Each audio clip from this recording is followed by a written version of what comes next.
qualification for stage 2 really in what's the up? palm of Hello, their hands. hello. They only need How are you doing? maybe just one win. A couple would basically guarantee it because they are already 5-1. So they are in prime position to lock up. I don't think so, chat. You guys can get flashbang. Watch out. 3, 2, 1. Yeah, it's certainly a weird turn of events, right? You got a C9 team that has an excellent record. Then you have a G2 team that has an excellent championship. Not in the stream off of a flashbang. That's how we do it. Chat, how's the sound? And they have the same opponents as well. This must be too loud. That tough situation where they have NRG. This has got to be too loud, right? They have crew, right? Beyond the game that they're playing today, and all those teams could absolutely turn out. They have the potential to go crazy during not the regular, just the regular split, but also make runs towards champions themselves. So it's not just guaranteed just because the record is that good, but they set themselves up for, I mean, success here. Yeah, well, let's actually reflect on what we've seen from C9 in the past. I know we were talking about this quite a bit here, but you know, again, it just boils down to the fact that this C9 team is on the cusp. They're at these points where they can get over that hump. They just need to be able to do it when it matters most. How frustrating, Mel, as an IGL is it to, you know, like be in those situations where you're like, we just need one more round, or we just need a few more. Just give me a little bit more to work with here. Just being like so close, like the precipice, it is tough to deal with. Those losses hurt the most. Like I'm sure every time it happens to them, they have just had to go through such like mental warfare and had to come out of it on the other side. And like props to Cloud9 because they did go through like a hell of a time last year when they flopped at playoffs, like right, and then they came back and they made playoffs again. So like it's possible they can do it. YouTube chat, that's what I'm doing. YouTube chat, hello, how we doing? To keep that next step forward. Yeah, well, we know they're not missing a star duelist. You open up the stream straight into a flashbang. Yeah, that's how we do it. A guy who could just absolutely for anyone that he goes up against. I mean, I think statistically. Did I see myself in the official trailer? Yeah, that's kind of sick. I know I'm only there for like what? Not even a second. It's still pretty cool. He's definitely up there with Ospas in terms of the best player in America's. Made it into what is it, episode 9? Right. So for his rookie year, probably won't get to play the episode, but at least I'm on the trailer. Because he's actually shown flexibility. He's shown that he can hang with the top duelists. He's shown that he can op. He's shown that he can be that guy to entry. It's a whole package with Oxy. He's even pretty much the vibes guy for Cloud9 at this point. Very true. So it's very impressive to see a young player do what he's doing this year and do it at the level he's doing as well. His reactions are just so visceral and surprising. Yeah, pretty much. You think of like top duels, all 4 of us are. Cronin, though, thank you so much. Thank you for the 17 months.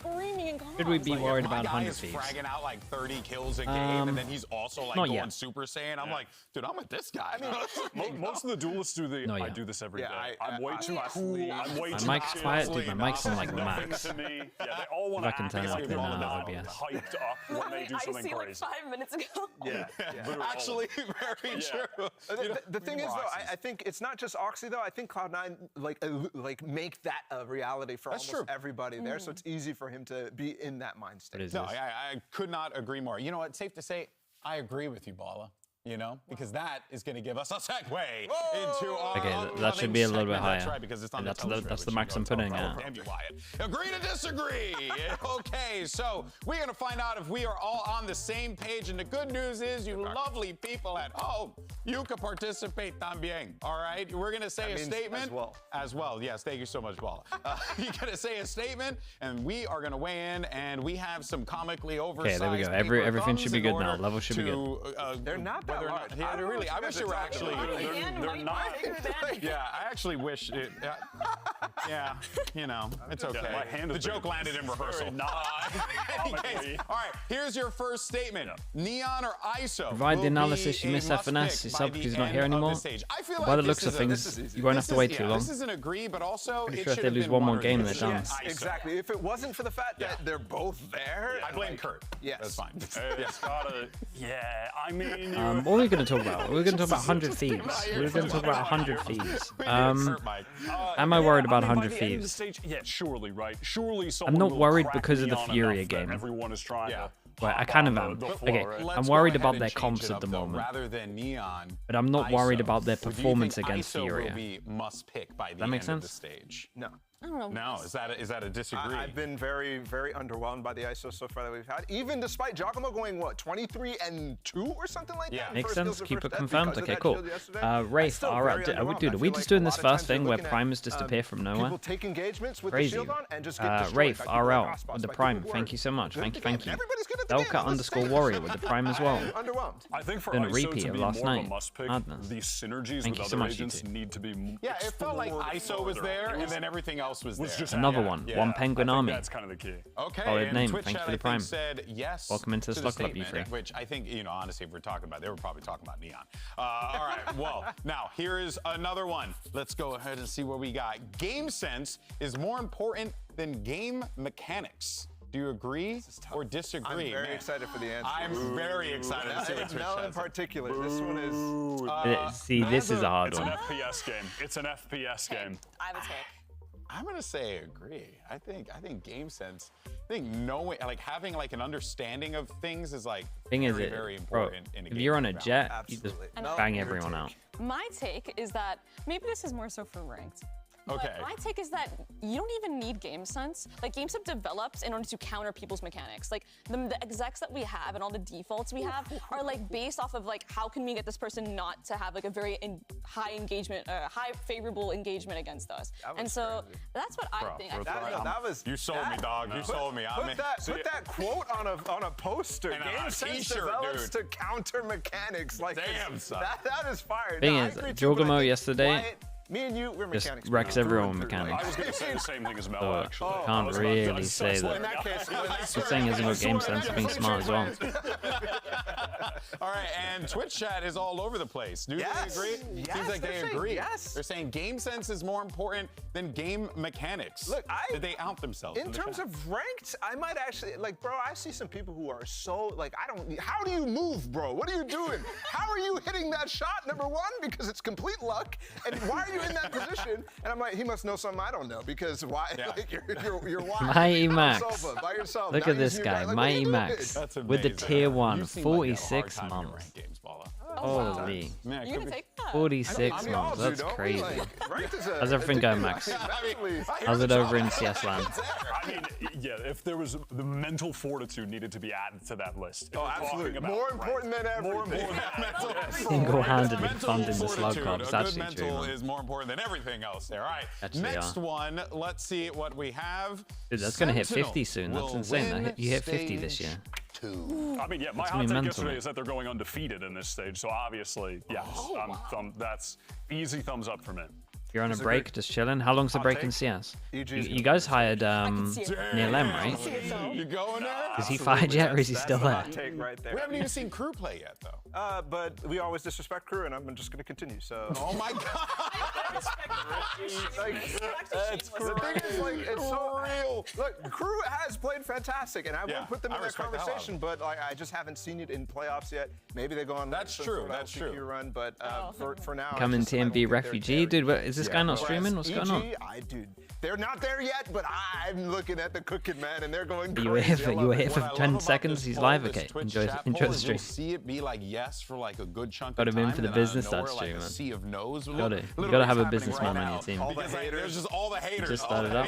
At least we got 10 seconds. I should spam some You ads. guys agree? So you guys feel like they will? Cashed in. Oh, I agree. I think their win against Energy was fantastic. I love that they're using the deadlocked Cypher. I was watching football, bro. I don't know how people manage to. I don't know how TMV manages to follow other things that aren't Valorant. It's constantly on. Some Neon from him. Yeah. I'm totally on board Sen for stage 2. I think they're Got no time for anything You else. agree with this? Completely agree. No notes. Only one game today? Yes. Do you know what? I found that out about an hour ago as well. I thought there were 2 games today. It is. Haven is the best another one? map. I could get 3. Yes. It is the best map in the game. Period. I will die on this. Haven is the best map? Even though I think a lot of people would be dead on the hill with you. Yeah, that hill. That hill will be quite large. You know, it's like a mountain, actually. Nobody was even taken out to begin with. Wait, Bala. I don't know. You don't know? What other map What you would be a better map Tell than me Haven? another map. I really like Split, personally. Okay, I mean, think that's one of the like, Judgment. What about Piazza? No, Yeah, I agree, man. Call them out. Man, when a map becomes a judge map, then it's like, but like if you take out the judge, I think Split's the best. Yeah, but the judge exists, bro. We should do so. Number one. If you take out the judge, Split is the best map. But yeah, if I take out B-Site on Pearl, it's a pretty good map. Map too. So like, let's just disregard that. I think Haven's my favorite pro play map right now. Split has been there in the past, but I think just because Haven's been gone for so long, I'll go for that. All right. Split's been kind of stale. Okay, all right, it has been said. Okay, well, there you have it, folks. It's now they're still a good map. Yeah, they did change B. It's actually pretty good now. Today, all right? Where's Pearl, man? Bring Pearl back. They made it. They actually made it good, and then they took it out. It's crazy. It's only mid that's not that good, and that's fine. We don't have to use mid that much. G2 Esports VCT Americas, as always, starts right now. Miss Pearl? I think I actually miss Pearl, and I hated that map.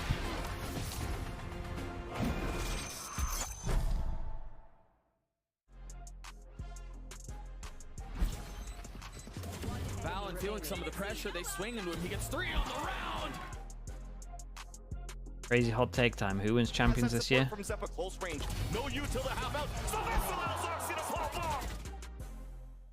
Hot take with it? I don't know, man. There's like, it's going to be Heretics or Gen G, but then who's the hot take team?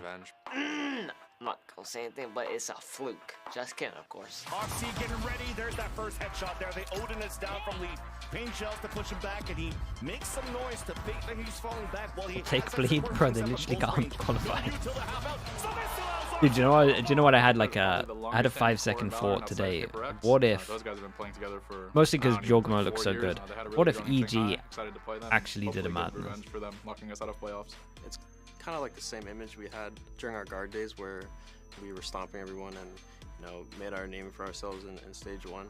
A lot of teams in the league probably. Bro, Jorgmo looks like the best player in the world.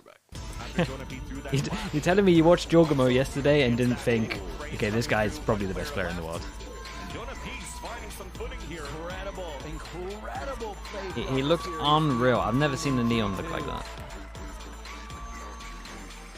Maybe Miniboo will with the changes as well. But... It's time to end the week with the battle between two NA powerhouses. Let's make some noise for your first team. Mellow Jello with the Prime. Thank you so much. Thank you.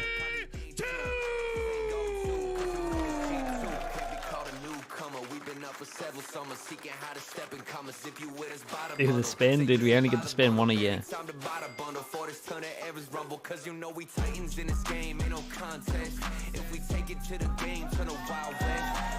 Chat, in this team right here, I don't know enough about Icy, but would he be playing Neon, or would they just put Leaf on Neon? It wouldn't make sense with how they're wanting to go, but for like a fast fix.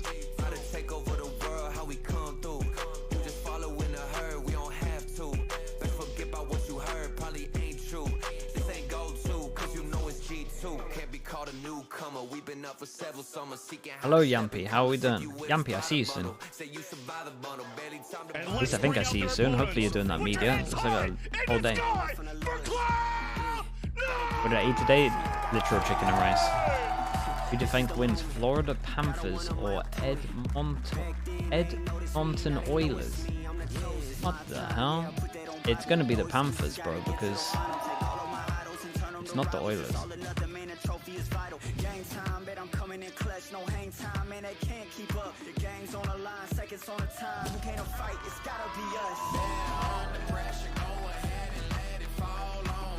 Hockey?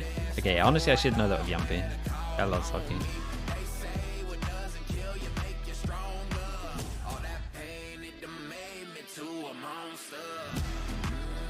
Can't say Edmonton properly. Did you know what? I thought it was like one of those baits.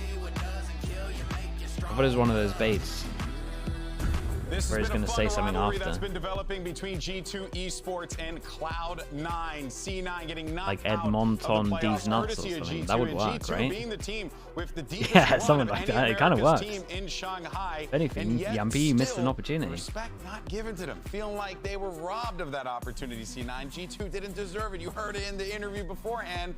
what Oxy was saying. But it's part of the fact that Cloud9 had such a good regular season and G2 had a lackluster regular season. Very true. So that win that G2 got catapulted them to that result, and I think that's why Cloud9 doubt them so much. Because they believe don't give me the normal comms, man. I'm here for Neon. And been them going to Shanghai. Yeah, Mel, I know you've been in many rivalries in your career as well.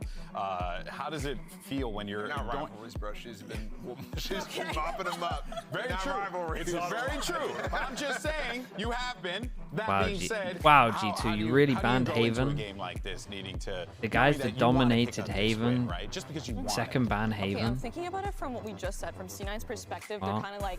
I guess the Viper comp isn't working as well without the quote unquote. But I think it might be kind of a miss there, like on the approach from Cloud9. I feel like Cloud9 actually thrives when people doubt them. When they're the ones that are the underdogs, and people constantly doubt them. Because what did we do during the entire regular season? All the hoopla. Where are you at? What did they do? They won most of their games. Yeah. And although they did flop in playoffs, as we keep saying, I feel like they're in a better position if they're the ones that are in the underdog position. So I feel like that's a bit of a miss from them. Yeah. Interesting situations that we find here between these two teams, Wyatt, but there's certainly they actually have a Neon? A lot of unique ideas on the server here, especially from the Cloud9 camp, given the time that they've had. We're headed on over to Ascent, where Cloud9 in Stage 1 really struggled. That was not a good map for them. They banned out Bind, which has been excellent for G2, so that makes sense. Let's see, though, if there's going to be anything new. It looked like there was a Neon, and there it is. But it's going to be from the side of G2, the team that I see Neon. had less time to practice. I have no idea how that's going to look. Off if this is like the icy era. Sippy Jung. How we doing, mate? Thank you for the 9 months. A movement god. I'm all in. Yeah, I mean, I need to figure out what the comp is around it, though. I think the synergy is something that people aren't really working out this early in the season yet, and we'll get there as time goes on. But Ascent's an interesting one. Is it just a Jet for a Neon type of replacement? And if so, I'm not sure if I love it that much. Does that go 1-to-1? Do you feel like that transitions in well, Jet for Neon? Or? No, that's what I'm saying. I think you need to maybe have a breach or something else, which has been experimented on the past. Yeah, I think the breach would make sense. I'm not going to say I hate it, but I'm not necessarily saying by the end of it, all the could you do a 1-for-1? Yeah, you could do a 1-for-1. You could do a 1-for-1, but I think you struggle over towards B a little bit. C9 Oxy on his, pretty much the agent that he's just been popping off with. That raise, no reason for them to change anything up, especially on Ascent. No, it looks like they're. Go ahead. Oh, I mean, yeah, it looks like they're just headed to the standard stuff. Yeah. Wait, hold on. Should I say it for you? No deadlock. Probably not. I know, which is disappointing. Yeah. I hope Moose at least plays Cypher. I love his gameplay on that agent. He is so talented on it. And that's KO for Jonah P. So interesting. So no breach, like you said. Normal I'm in the same comp boat as you, though, Bala. with a I Neon. feel like the breach pairing with Neon makes so much sense, and I feel like in a map that is so Moose, dominant, like Ascent, good news. I don't know how Neon's really good news for G2 is they go for the Killjoy instead of Cypher. Completely different than what we're used to. I'm ready to see some deep pop flashes for that Neon, some tile split kind of play, just inting down mid, running fast. Yeah, this is going to be exciting. Let's go Struggle ahead and get mid without a jet. Underway, shall we? I don't know, man. Double slide. Double slide. You got recon, knife, flash. Thank you very much, guys. Yeah, let's get to it. I mean, Cloud9 versus G2, bound to be a banger, man. It's a weird one in terms of the expectations that Des has kind of been alluding to, right? Because in my mind, I think of G2, I think of them as being like one of the most consistent teams that we've got in Americas. Yeah. And Cloud9 seem to be the ones that fluctuate the most. You know, they have high peaks, but they have low lows sometimes. I knock 91 with the Prime. Thank you so much. Thank you. For G2. So it's almost the opposite, right? It's painting a different picture for us. But we'll see how this plays out. Cloud9 are an interesting team. They could definitely play up to a very high peak. I'm interested to see what G2 have been cooking. Like the desk was saying, not very much time, but I think we're going to see a lot of KO flashes through the I'm on Benji Fishy. Good evening. How we doing? Here. No wall. Dude, that's a lot of that's a lot of classics. So just looking to try to send it. C9 on defense, G2 on attack, and isolated. All the Odin comes out, proving that they can go over towards B. Onto Oxy. Good nanoswarm though. Yeah, that's going to put a pause into G2. Yeah, they definitely wanted to hit. But then they cancel, and they cancel pretty early. Their utility though, still fragment grenade, 2 flashes, paranoia. You know, they just used recon and like a slide basically. So causing C9 to panic just a little at the start there has given them that utility. C9 kind of over-rotated a little bit, but they take all the map control back. They didn't lose it. In the middle of rounds, at the start of rounds, at the end of rounds, anytime, slow it down. They are definitely one of our most slow-paced teams. I like to refer to that as cerebral, Brett. Cerebral, sure. Yeah, it's like when the travel agents that's sell you a cozy him. apartment to go and stay in. Yeah, some people could also call it quite slow in terms of the gameplay, but this is anything but. He gets a sheriff over towards A main and he takes everyone out. Oxy was already low, so I imagine he just had one shot through the wall. But it's up to Moose and Rooney to try and retake this one from heaven, but a pistol round is essentially wrapped. It's going to take a miracle. Dart nowhere near to coming back onto online. And the post-plant setup, you can expect discipline in spades from this G2 team. The stun looked really good. Stun short. From Moose, but got a lot. Past that point. Got a lot by tree, got a lot by door. G2. Showcasing there in just the first round all of the strengths give me this that leaf G2 POV. have used to become the best performing America's team of recent times. Good evening, Zormi. Specifically with that run through Shanghai. Only lost to the 2 teams that were in the final. Happy to slow things down, make it very difficult for Cloud9 to figure out where they were going. The execute when it actually comes through is very nice. Be back to their pistol ways. And then such discipline. They are allowed. Honestly, we'll say 3 deaths. We're allowed 3 deaths. A lot of nice ults super flashy. You're going to get that from Oxy on the other side of things as he tries to battle through. But Sundance. Hello as well. Thank you for the prime. Thank you for the 10 months.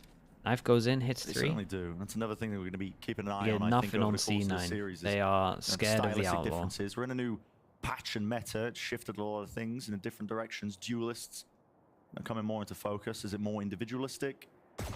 Who really knows? But could be prime for Oxy to really do some work. Not on this round necessarily, unless he gets lucky with the right click. Still has that dash active, but it's going to be fading away. No one else wanted to show to the drone there. Chose, and they're happy to go back over towards where Leaf is playing. This is pretty cool from C9. The double push off short. They're probably both going to go down. On the other side, C9 would have to get very lucky with the read on exactly where G2 are ending. And that's a good amount of info. You're just going to be sending it to B. G2 should want nothing to do with it. 40 seconds left. I think these are the only moments where G2 look like they're seriously can be caught in trouble. They have the recon on the nice height that you can't crouch here as well. That's not the case here. Above the giraffe's head. From that 0 point, most of C9 were on the other side. But, you know, sometimes the time can work against them when Valen likes to call these slow-paced pauses in the round. And that's where Vanity's going to be trying to get the edge, is figuring out. They got some people that can hunt. Leaf can hunt, Valen can hunt, Icy can hunt. Before G2 are set up to go for it. It's going to be a very standard, quite slow ending. Okay, and now they know where they all are as well. Just going to be waiting this one out for the spike. See if just kills get hunted. Okay, Trent's just spamming the pixel angle. His ult online as well, so they're definitely going to try and fight for this. Could press forwards. Icy's trying to shoot his own teammate. Kills. Trent's going to go for it. Right, Trent got involved as well because there were multiple people that could pick up his gun, and Trent is now 2 away from his ult. Lovely start from them. And headed into a bonus, I would imagine that G2 are going to have some set strat here. 2020 information, sometimes you got to bring it out, dude. A sent round that we saw earlier. You can't do the same thing again because that involved an updraft dash onto site. But you can do something similar. Okay. There are neon walls. In my opinion, G2's comp struggles at straight hitting B 2 rounds at the beginning where they at least show, well, at least at the beginning of the pistol they showed B interest. And on the eco they ended B. Odin now is going to be able to lock down B. As is always the case with Valen, he likes to do a little bit of defaulting before he picks an execute. Oh, and this is fast, actually. Yeah, this is real fast. Straight up through into oh, he missed his stun. Himself up and flashed up. Yeah, he wanted to go for the stun of the pistol where it hits here and here. Nanoswarm's going to go flying forwards just to the backside of Jenny, but it's a stalwart defense currently by Cloud9, and they are dominating every out of all the rounds to mess up, the bonus is probably a good round to do it. We got a good cleanup from C9. Maybe an armor rebuy from Vanity, probably not.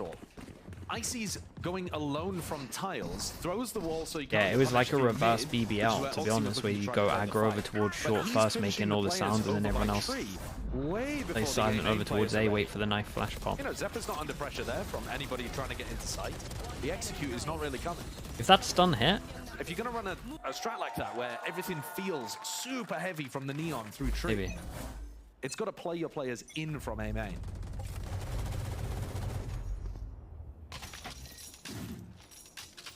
A little bit disjointed, but another buy round on either side. It was just a bonus for G2. They're looking to try to punish Rooney there. Recon up top, seeing if they can counter spam. Yeah, they got the attack Odin.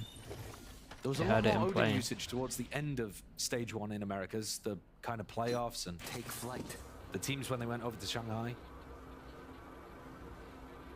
Makes it more difficult to go and take that B main control. Yeah. Again, it's going to be cautious from G2, as always. And they're doing a great job with their util of pushing Oxy back. Maybe just a little bit short. They did a great job of the last time that these two teams met. Punishing him as well. Yeah. He still actually found a lot of value Jake with the Prime, thank you so much for the 5 months. Oxy or May? Don't let me choose. They made me choose between those two. Side, when Oxy was trying to entry, he was held in check heavily. He's going to be missing a dash for this one, but he can hear all of these bodies in front of him with the bunny hop in. Icy just barely going so down. Hard to get multi-kills when there's a Neon just doing that. Very committed into this I will say one thing about Icy. When I watched him on Raze, he was always doing his role, making a lot of space. Left to anchor now. This round here, good example of the same thing. From long distance, that's Zeppa helping him out. Util good enough, but it's, again, just even exchanges almost. Trent now left in this 1v2. Plant has to commit it. Only 13 seconds left.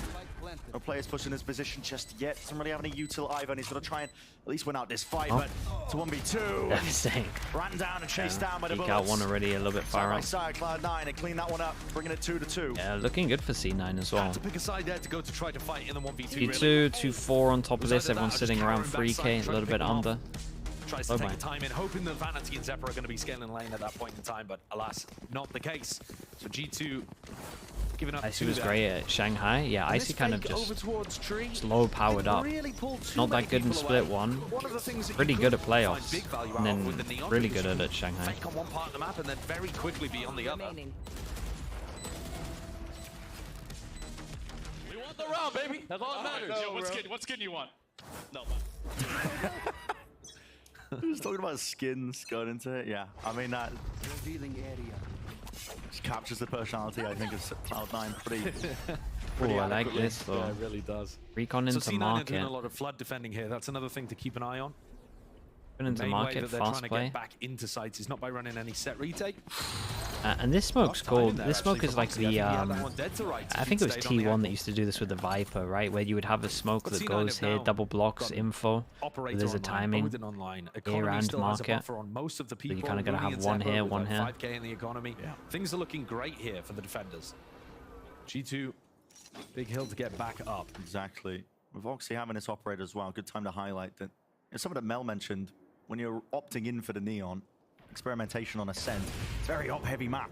A lot of defensive protocols and setups rely on your jet getting value with that one. You can't really, I mean, you can put an op in a Neon. Oh, they actually take a really good timing here. Moose has to try it too. This is Moose going to be under a tremendous amount of pressure, but can he really stand up to the challenge? Yes, he can. Weaponry not ideal. He's done his job though. Off for G2. Still going to maybe wait for the team's KO flash. Came in, but Valen was already a little bit too far ahead. Quite working out in their favor. Jonah P cleaned up. 2 players left tethered into this site position now, and Leaf's going to have to go walkabouts really and make some magic happen. Remember, Trent pushed previously, so C9 just waiting, trying to play cautious. And spam, paranoia is good. It's fantastic. The Omen flash hit him both. Almost everybody. Valen is left now. 1v3, only the one, and there's that Odin putting in the work. It's turns the wall to paper. C9, the defensive protocol over towards B when Moose is just in back sight alone. Yeah. If anyone from okay, the rest can defend off the back do you know what Riot messed up today? They put me in the episode 9 trailer, so I know they watched the stream. So I know someone in Riot watches the stream. So now I'm just going to address them like they're in chat all the time. Next, can we get rid of Ascent? Get rid of Icebox. Fully get rid of Icebox for like 2 years. Bring back Ascent in like 1 year and just fortify all of these walls. You don't even have to change too much. But maybe change some boxes on A. Maybe change some boxes on B. And like back a site. We'll see. That's all I asked for. Also, can you remove that plant spot on B? Gets himself into it. On Sunset. Okay. Wow, that's so bold. That's everything at the moment. Walked all the way up Cat. That had to be a ridiculous shot, I think, just as the smoke was blooming. Still, this lockdown is going to be placed down towards the feet. Got to be respected now by Cloud9. Also, I believe, cancelled there by Valen. He was trying to get himself into the side. Zeppa not being cleared off this. Also, when you bring Icebox in the 2 years, please change B and A site. All the spam, I think, that was just being provided from the especially A site. Good utility now, though, to push back any of those defenders. Should allow G2 access to the site. And mid, if A side wasn't as bad, if you couldn't 4-man insta stack over towards A, I feel like if you have to force use mid, it isn't too bad. It's a weird, I find that a weird killjoy. Just forces all 4 over towards site, or all 5 over towards site. How can you do it? Spam. All these angles again. The post plant is not they feel like in a 4v4, if they get them in this square, they'll win the retake. Not too much more you can play for, but a shot missed and whiffed there from Icy. A follow-up just not coming through from Zephyr. It's a 2v2. Damage being done, but it just can't find these kills, these last few players, and it's left up to Rooney. Just with the Odin. Has to get out of secondary, but too slow. They couldn't do it. Yeah, weird killjoy, to be honest. Like C9 should have been able to get into that one. Yeah. It's a nice reactive ultimate from Trent, but when all things settled, when all of the ults were used, the C9 retake did not have to worry about B main. You're right, gun buddy. Were forwards. They already had kind of the picks and the players shoved into spots. Look, they're in a 4v3 at this point in the round. Trade comes out, and Icy on super weak health manages to pick up 2 in a very pressured position. Doing a good job. Those are the kind of spots, actually, where I would normally expect C9 to have an advantage. Damn, we're fast. This is the A-split strat. Wall over towards middle, blocks anyone over towards here, get up short fast. But last time, where did the recon go? Short. Stunned, and ended up going in a little did the recon go short or it's middle? Could do either. A default for a bit of mid control. Think about that wall. It actually lets you get really close to Oxy if he was AWPing. Yeah. Would I prefer gun buddy or icebox removal? Dude, I'd never use a gun buddy, man. Mid-aggression rid of icebox. on display by Cloud9. Dude, you're asking a guy that doesn't get to play the game. Got that blade storm pop. I'm watching it all day, man. I'll choose to change it. I would sacrifice the gun buddy for one box changed on icebox. Opted not to go into it. Someone cancelled the call. So again, it's a cautious tail here by G2. Nothing too eager at the beginning. Yeah, and the fact that they're not taking B main control, I think, indicates this is almost certainly ending A, and that's what Rooney's thinking right now. I think this is a weird round at the moment, though. And look, yeah, Oxy might have annihilated this. This one's the spike. Catching the spike potentially with this kill. Yep, dropped out. Oh my god! And Trent had no idea where it came from. And Valen thought it was top middle. Oh my god, beast, dude. Won them this, surely. I mean, it's 50. Yeah, he must he has. Win this round. They have to recover the spike, and there's absolutely no chance of it, man. Oxy, he can just play his timing. Look at this guy. Working him in the neutral. 4 on it. A really nice round from him. And Rooney, yeah, lose over towards middle, pressure over towards short, insta push on B main. That's been done there. Yeah, good work. The time very much going against G2. They actually got a lot of value out of the push through into A. They just didn't have the spike, as you mentioned. Yeah. I think that's a massive oversight, though, from G2. You know that you don't have B-main control. That's Leaf was going in that direction. They didn't want to take the risk of challenging Oxy, which, fair enough, this guy's a beast. But as soon as the turret goes down over towards B main, you have to anticipate that even if he's not pushing out to get kills, he's pushing out to get info and knows that it's an A split. These are the kind of things that Valen should be able to recognize. Here's that wall again. Yeah, same strategy, just trying to deny this one. Judge in play from Vanity. With the fake smoke as well. He nails a shot. Easy as. Yeah, and if this guy... Not too much danger left. Oh, yeah, that's a nice shot. If this guy comes online as well, G2 might have a rough time here. And Oxy, of course, taking liberties. Classic Vanity. Yeah, I'm a big fan of this smoke. Right, so they do this smoke like where this X is.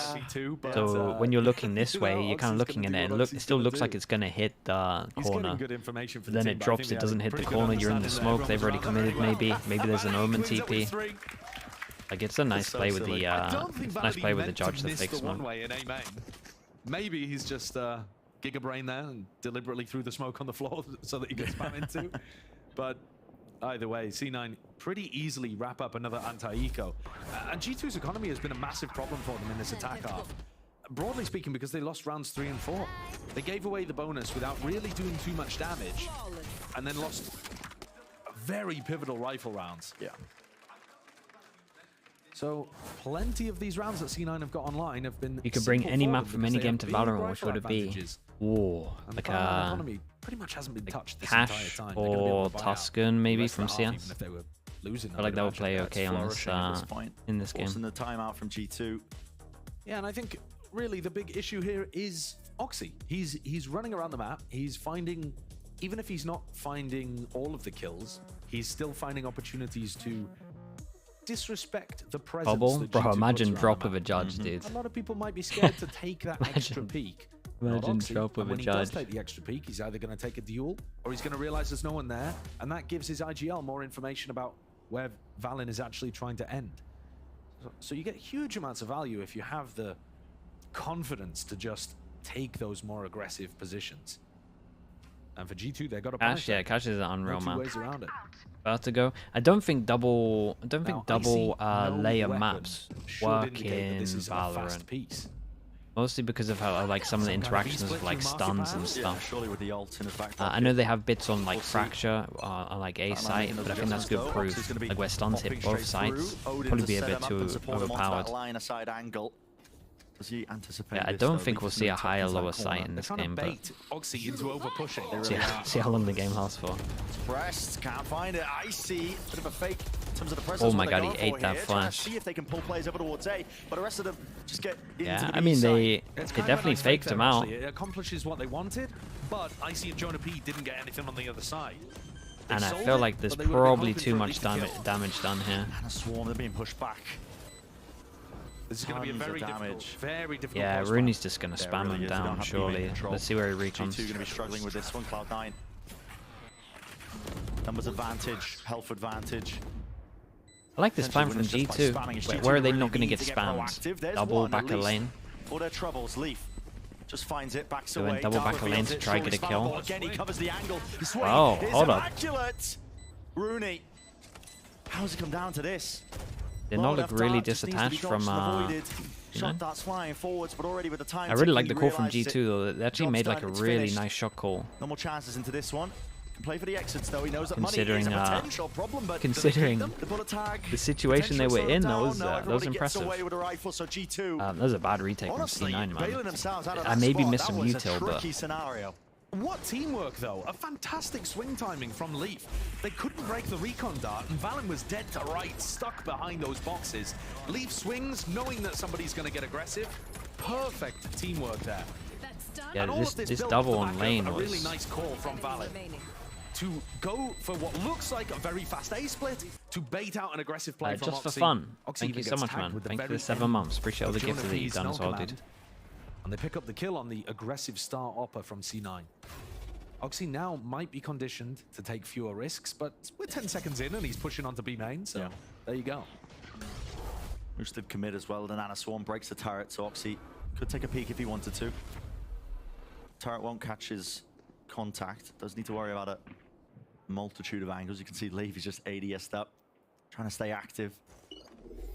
Locking in just in case, but he pulled back the turret, so he got it at least back online nice and early. It's going to be covering that B possibility. And a setup now looking like leaning over towards A from G2. They've got the spike in that position. Both teams so aware of all the little meta nuances between the fight over the B main angles. It's been up for a long time. As you said, nade that goes heaven. Looks like it's heading over towards A here. Is this the good one that goes here, that hits under and stops you from flooding? Nice spot to try to ult the choke point. Paranoia wall, dart, abundance of utility going to be used to try and take this one. Valen even with the commit silver to turn on the counter force across the map. Rooney does let it rip now with a Hunter's Fury. Couple of tags. No damage though, surely. Oh my god, this Omen flash. This Omen flash was sick. The advantage entirely. Yeah, and Valen couldn't help. He was too busy trying to Omen TP to dodge this overall. Once more, it's 1v3. It is what I mean. This from C9 was together. See if he gets an easy round before over towards B, not so much. Cloud9. They know that they just have to play the slightest amount of discipline, and already to rounds 1. No more time for the plan. And Oxy knows it. Risks the op. Moose could have got the pickup, but he ends it in style. That's another C9 flood defend that's really nicely coordinated. Their utility's perfect. The paranoia catches onto people. That's all sent off the back of this Sova ult. Recon from Rooney finds value. The ult finds value. You know, all of these G2 players are so distracted, getting caught by spam and the ult. Really well defended. I think both teams are playing a good game so far. And 4 would be considered fairly standard for the attack side. I mean, considering how hard it's been for G2. Yeah. Four with a pistol, though. Of course, only getting 4, but it'll do at a pinch. And Oxy, he will not be denied this angle. Look at this guy. There's no way you're peeking that again. Usually with a shorty out, anticipating Jets who are fearless with shorties are like the best thing to watch ever. Locked down. Yeah, it's perched up as well. We'll let it slide.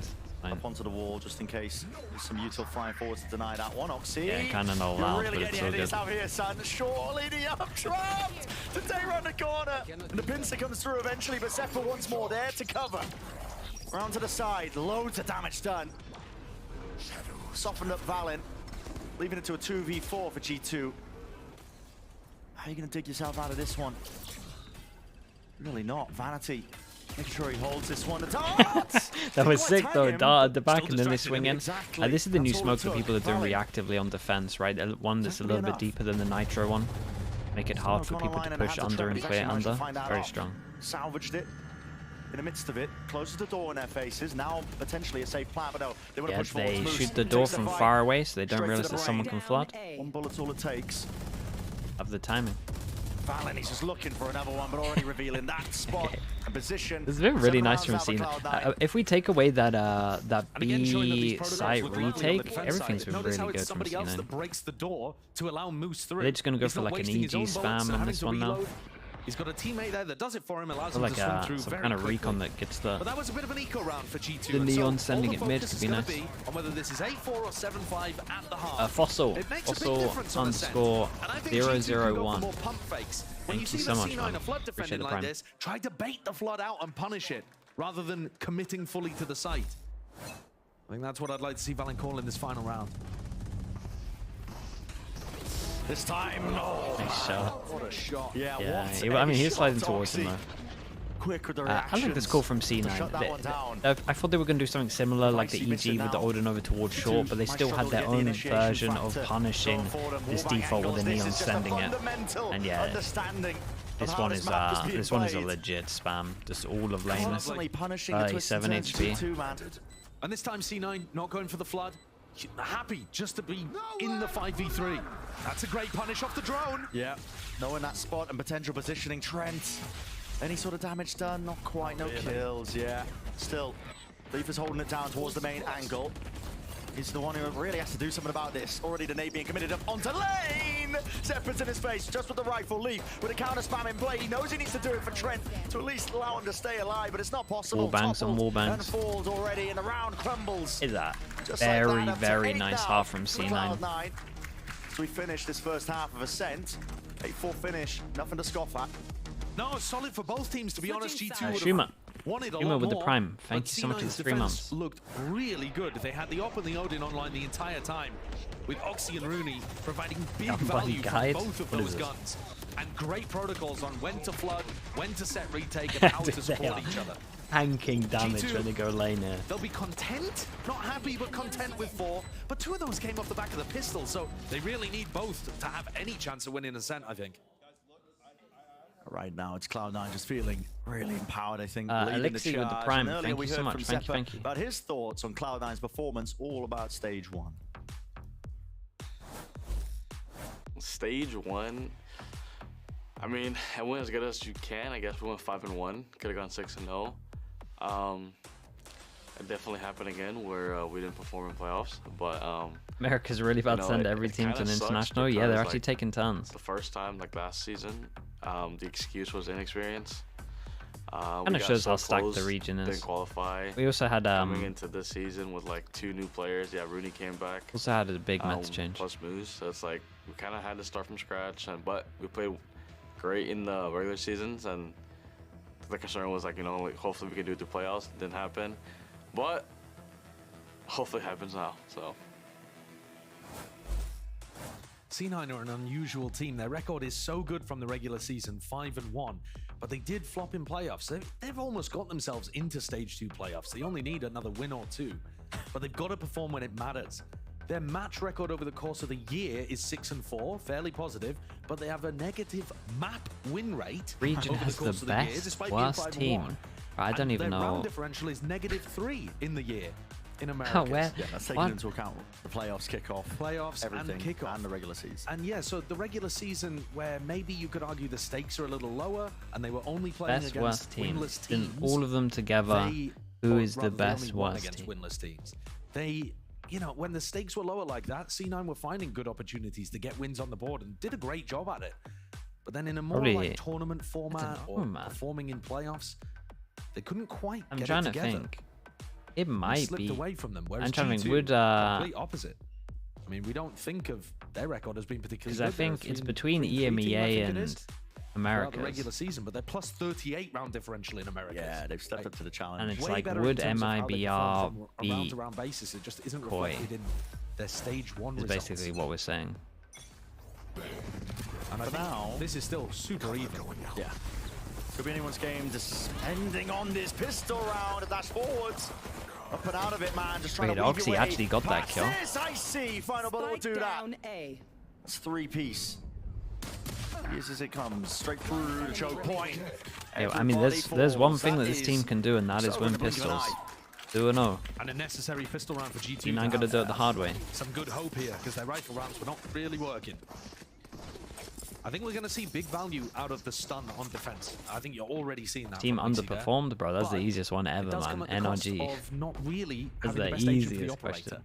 And I think the number one thing that people associate with Ascent is having that jet op online. Yeah. And being able to cover mid with it and apply pressure and push out B main and that kind of thing. C9 looking to go for a very similar idea, straight again. Tagged up at a knife, though. Only classics, no plant down, no real, you know, not a huge amount of kills, so they're not going for that by Oxy or Guardian strat. And there are... Keeping it safe. Yeah, we did see a lot of it. To be honest, the fact that they used to buy like a hero gun, that makes G2 and why not buy 3 stingers into this. And I think over the course of this year has continued to get better as well. It's not necessarily that his fragging has gotten better, but he makes fewer mistakes than he did. Yeah, his game sense is I see it. I didn't either, so I'm watching the VOD tomorrow. He's not throwing his life away as much, and he's still getting really big value in rounds. Of course, when you have a player as aggressive as Oxy, there's always going to be some overheating involved. It's just part of the play style. But you want to try to minimize it as much as possible and get the big, powerful rounds still out of him. And I think they've done a good job of that. I think Vanity is a good caller at getting the most out of a player like him. I'm speaking of his calling as well. This is an eco round. Okay, who farms this? Jonah P or Icy? Defensive util. What is this done like from Icy? Jonah's over towards there, yeah. Hard middle. Here's the rebound though with the flash. Bounding across the wall, stun, connection. Vanity does pincer them just from the side, shot to the temple. Takes him out, 16 seconds left now. Got to get themselves into the site. There is one anchoring player, it's Valen. Tucked down towards Dice. Only a few seconds remaining here, and the Wards. Nice and precise to finish. Make this thing like because insane. He didn't want to give it to them, and they can't find it. They haven't kept the Phantom into the round. That's great from Zephyr. I don't know where he hit it. What's he done? Put it under the tree or something? I'm not sure. Where did it go? Wait, where did it go? Where did that gun go? Nice idea there towards the end in a fairly unwinnable spot. But the stun does look quite good in that situation. Where did the Phantom go? Where's he throwing it? Oh, just into the corner. Just in a blind spot. That's why they couldn't find it. That's sick. All right, we're back in though. That's such a... rapid. Yeah, that was sick though. At least we got the replay. On the cards, and on the bonus with the ult, they send it out, and Jonah P is so sure there's someone in that corner. It's the deck there. Yeah, lovely switch up, the vision strike, and honestly, C9 need to be on top of this kind of stuff. Hold down to that mid control that they just because you can definitely stand it with a neon, and that ult is so scary. Bonus round idea from G2. So far working out, but it's about how you stick the landing. It's one of the most classic plays that you could possibly go for on a defensive bonus round as well. Yeah, it really is. I think something the C9 should have been expecting and had a protocol for. Agree. Well, we were following the Phantom, so we missed it a little bit at the beginning. But I'm glad we solved the mystery. Jonah P. He's tucked through. That's an underhanded flash, I believe, just to get them in. And Vanity just hops onto the head of Jonah P. Back of the site, anchoring. Can he get another? A lot to be asked of him now. Drops down and he hears that. Knows that Rooney's going to be approaching. Oh, what a shot. That is absurd. 3 bullets left. Not enough to finish him, but Rooney surely doesn't win this one. 1v2. Overhanded, long range with the artillery. Shocky sent flying. Recon is beautiful. Spam. Damage doesn't come through. 25 seconds left. Can afford to slow this down. Another tap and run back. 4 bullets. 4 bullets. Couple of spams. 1 bullet. Exchanging the weaponry for even less bullets. Bro, he's going to run out of time. Once more, doubled up. G2 side by side. Doesn't expect them to be coming from that position. Shout out to Valen. What a big kill on B side. They've won both pistols. Failed to capitalize on the bonus in the first half, but here they get that tiles crunch working to perfection. Set themselves up with an enormous advantage. Yeah, that full blind straight into Oxy. And Oxy's in a really committed position there, not using his Cloudburst to hide inside. I think that's a pretty big error, to be honest. You've got to be set up to deal with the tiles crunch in those kind of positions. And as a Jet, just smoke your feet. Smoke your feet, play inside of them. You know you're going to get hit by some kind of flash. Yeah, and this might just be a timeout to talk about the fact that they're going to be doing that kind of stuff. One of the big differences between these two teams, G2 have got set plays and ideas heavily drilled into them. They focus on the discipline, the core. You know, almost what the desk was asking earlier, is game sense better than mechanics? Or more important than mechanics? I think, you know, G2 are definitely the game sense, discipline, prep, and making sure everybody's on the same page kind of team. Yeah. To make sure that exit the fuse roster is more than the sum of its dude. parts. Thank you so much for the prime, mate. And C9 a little more loose with it, a little more happy to go in with audible calls and leave things for Vanity and Oxy to feel out the round.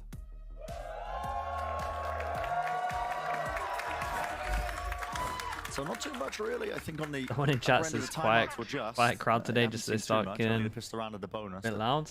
Goes wrong. Perfect timing. Timeout's still called though for Cloud9. Ketchup is spicy. Thank you with the prime as well. Yeah, and this is the 11 months being hit by a set strat like that works. Is that you actually don't have too much to even modify. You know, you can talk to each other about how to stop another task. All right, Stingers on attack. America's team low, so pretty scary. So maybe we'll see it one more time. Nice and rapid though from Oxy. Injection of It gives them a good amount of info. Recon as well. Reactive one-way smoke is very nice. Oh, 1 HP. He's dropped onto 1 HP. The paranoia. Oh, Valen covers it. Valen Kai now with the damage. Valen's been big back-to-back rounds. Nicely done with the jump spot. I see. That's really clean with the movement. Stun. Forwards, they got to know what his last few plays. Put ketchup on anything? Yeah, I don't even like sauces that much, man. Escaping from this one. I'm pretty picky with that stuff. Remaining players. Look at the discipline again. Yeah, doesn't overstep it with the I don't really like ketchup that much. So good. Every single time that G2 peaked there, they had another player ready to either distract for a wide swing or to double face or to trade. It's always really well coordinated from this G2 squad. I mean, look at that. Swinging in as Jonah P swings out. Icy then comes over to support Valen. And then as Lee presses forward, he's got someone with him as well. He's spicy. Dude, I'm getting better with spice, man, but just like that, going up to 8. No, a lot of the time, unless it's like potato, I normally like the actual just normal taste. As a core, this roster for a long time, but honestly, the international experience that they've now acquired, strength to strength. Played that many matches recently.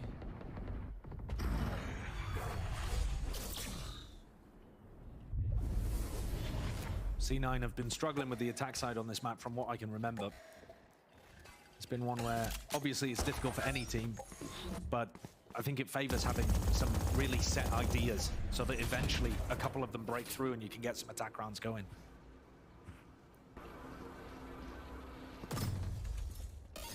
Trying to try and set up Oxy here. G2's money is out of control. So you've got to see C9 invest the These were the spots in the previous match where G2 completely shut down Oxy. They didn't offer him any opportunities. They forced him to overextend, and then they shut him down by double facing him and having great utility. On the attack side, he had like a 0.6 rating. Really rough. Yeah, that's a lot of util over towards short. 3 on-side itself. Yeah, nothing hits. And this was nice. It's the classic eco, basically. I know the util over towards short gave them information that no one was short, and then they could just ult sight, just overwhelm. There's a good understanding of big rounds. It's over ult in.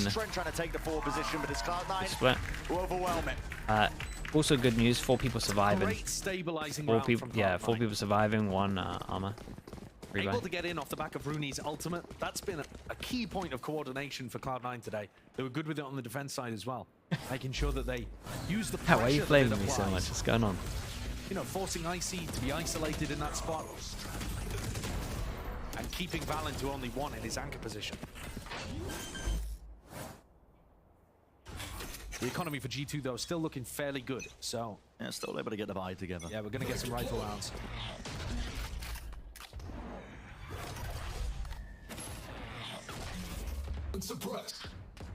Valen caught by that. Yeah. Yeah, it makes it feel like he could be in wine though. Yeah, again, there's a few knives like this where it's worth getting hit. They can use util. Some of our protocols with this hits means that you're gonna flash take it, or it can just persuade you to just go other side. I want to deal with them being wine committed and a trap play. How often was this working at Shanghai? It felt like it was constant. Trying to be holding for that long range flash, although it's not going to be using it anytime soon. Might go for a reclear. Yeah, they do. Oxygen biding his time, holds close to the corner, so not being caught by it. Drone only spotting 1. That was Moose. Doesn't reveal away too much. Jump spot might though. They see Oxy into mid, and now it's pretty evident it's going to be that B split. The anchoring player is going to be put under a tremendous amount of fire. G2. Question is, how does Leaf really tackle it? Anybody watching for this one? Oh, jumping around. It's a little bit messy still. There's no way he survives that as well. He's in a small lane. Tight to the corner. Rooney once more. Last one left to stand against it. It's an onslaught that G2 are delivering here. It's going to be that 9-9. That's impressive, man. Evened up scoreline once more. Shout out to Leaf on this. Don't know how he's managed to hop and be in this small area and get another. Really? You've betrayed me and gone to the other side, and you? Yeah, look at this. Nearly gets another.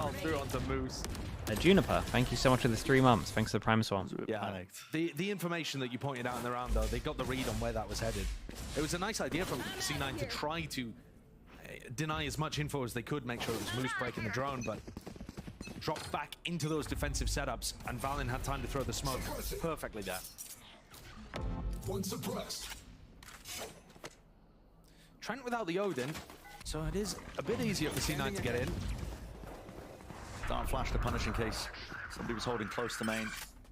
Wow, okay, so I like this from G2, yeah. He's in wine, and they've big made it TP feel reaction like over towards B, so hopefully, yeah, literally that. Perhaps hoping that that would indicate. Now thinking that 3 people are here. And this kind of looked like the call the whole time because the spike was here. It felt like they wanted to either take this. Don't take the bait. Amount of control just to bait out the Omen ult, and then they were going to go back. Valen's kind of on top of it anyway, wanted to fake it no matter what. Yeah, that was the original call here for sure. Yeah, let's see what Valen can get over towards A. Not enough of a sell from Cloud9. Nobody shifted the position. Rooney has a recon to clear this and a drone for sight. It gets a little bit messy now. But it's like... Lockdown, Valen, forced to peek. It is weird. Yeah, this is a weird one. 30 seconds left. They think an indicator at least. Turning away. They get a trade for it though. Killjoy, ult, keep an eye on the timing over towards B. What on earth is this like? Go and walk about and find just a yeah, and Trent goes back as sight, has a recon that appears in 1 minute, and they're done, bro. They're saving. I mean, this is just a save. Yeah. This is 10 seconds on the clock. All of Cloud9's ideas have come to North. Yeah, and it just felt like G2 were a step ahead the whole round. Maybe even plan C, I suppose. If maybe if the fake had worked, that would be like plan A1. But yeah, Valen owns it. Oxy's over inserted onto B, and he just missed the timing on Trent. Trent's got really good awareness that that could be a possibility. None of the fast knife out rotating, exposing himself to angles. Yeah.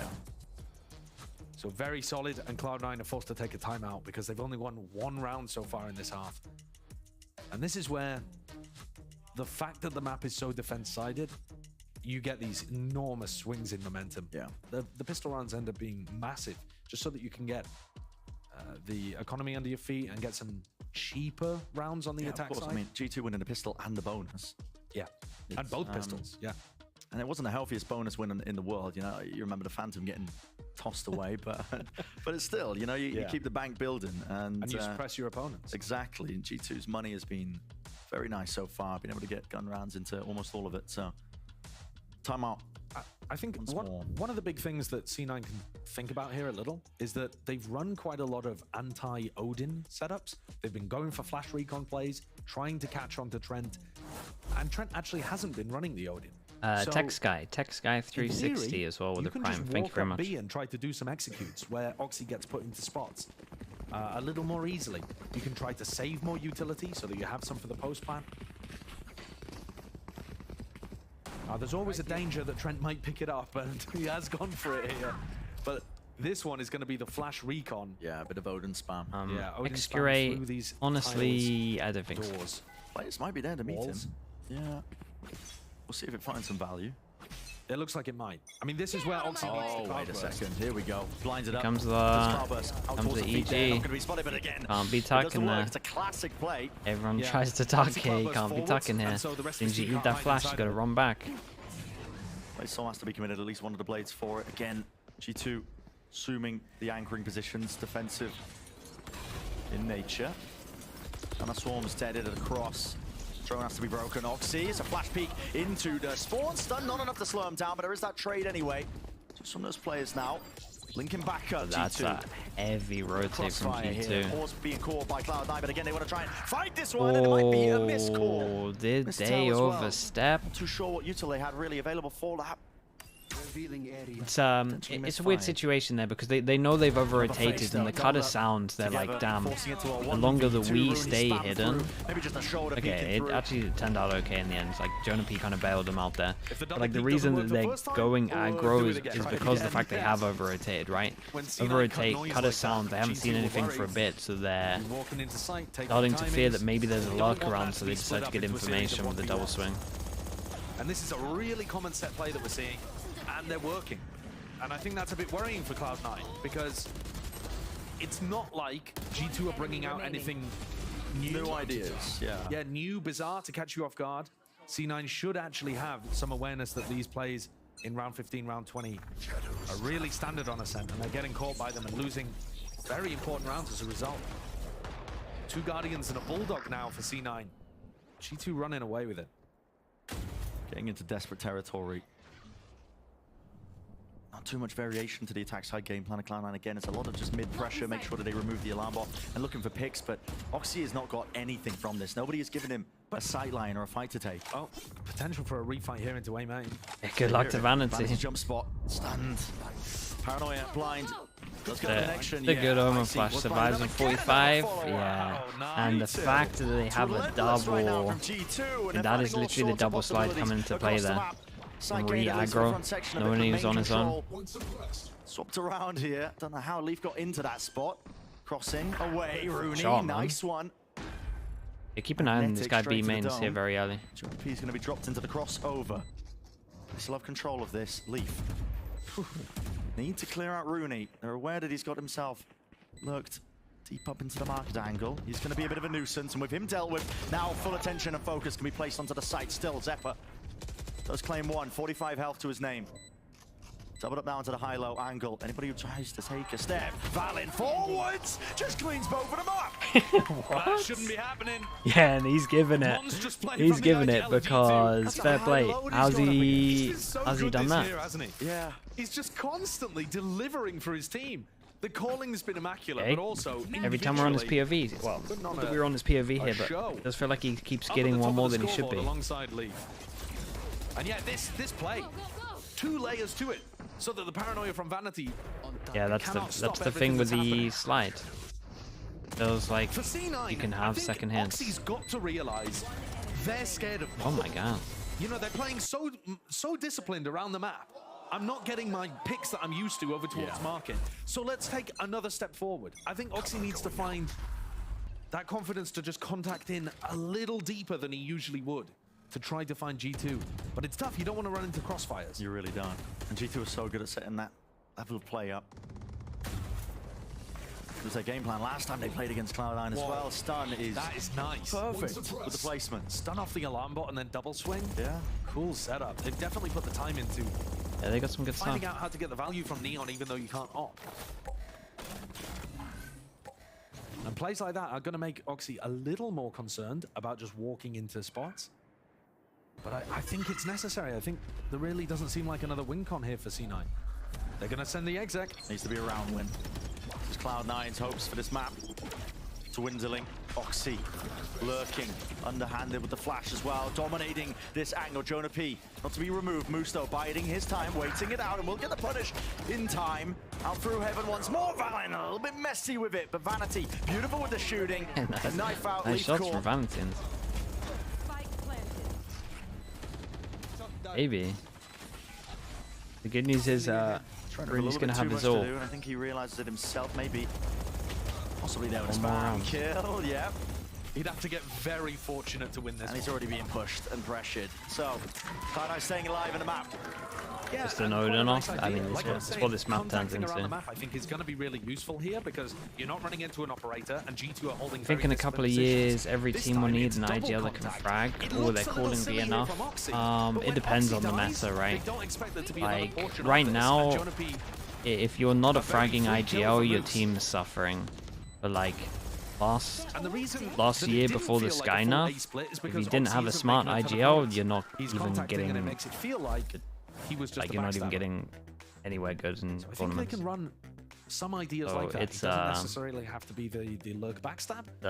It's up to the meta, basically. Trying to push things a little further, and his team needs him to. G2 have been so excellent at keeping Oxy to just being a regular good player, where when you see Cloud9 play against other teams, Oxy looks like a superstar. He dominates. Yeah, he absolutely dominates. And even when Oxy's shut down, he's not bad.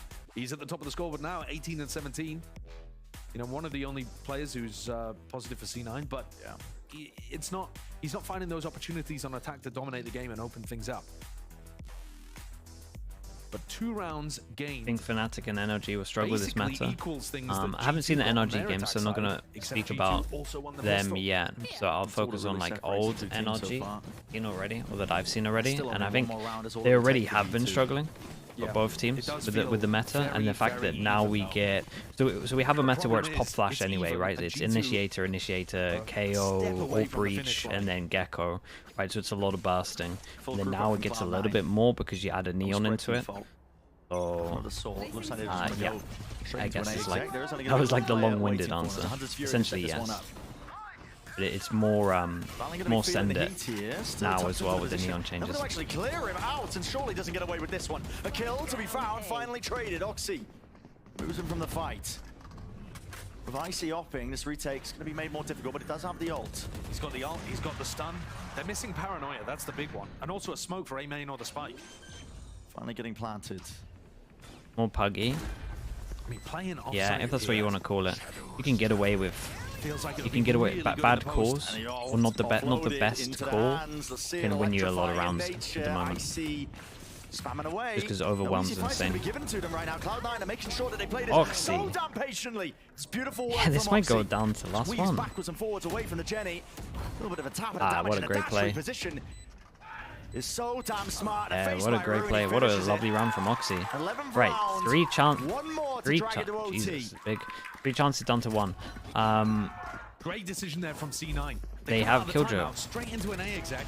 What a Killjoy for attack. A hard read based on something that I've missed, but they found a pretty much free sight. It was only Valin up at the top, and they traded him out with it. It was you. Great little shot from Oxy, who also grabbed 3. Broken by for round 24 for G2.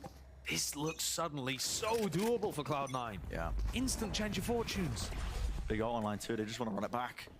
All grouped up onto A, this time with a lockdown. They can null command as well. You should run. Yeah, with that ult. I mean, you can just wait that out. Burnt up. Lockdown. There's a deep knife as well. That's going to be set across. At least they know it's not a fake. Players tag. This time, obvious. Yeah. The one thing that they've got to be aware of here is that the retake's going to be coming through with an command from Jonah P. It is. Have they got a plan for that? They take some short control. Someone who wants to take the fight entertainment. What a shot. Nobody covering balance Does position. he get killed from short? Kill found for even Lambot's going to go off because he had did that. The Killjoy, sorry, yeah, the Killjoy util came back online because the KO finished.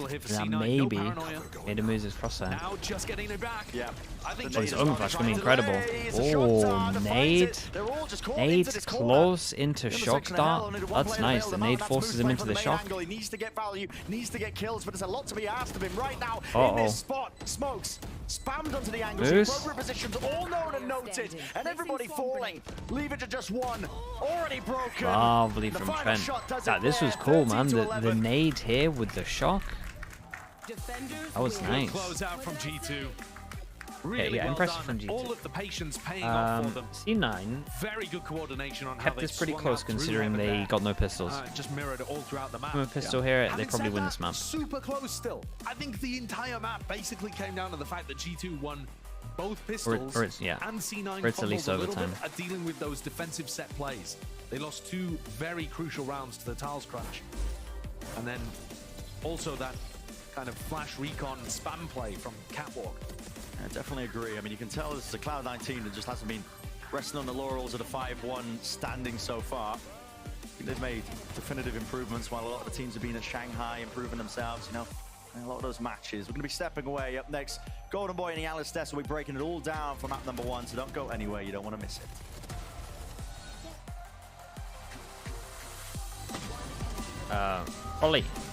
Ollie with the 5 months. Hello, mate. How are we doing? Thank you for the Prime usage.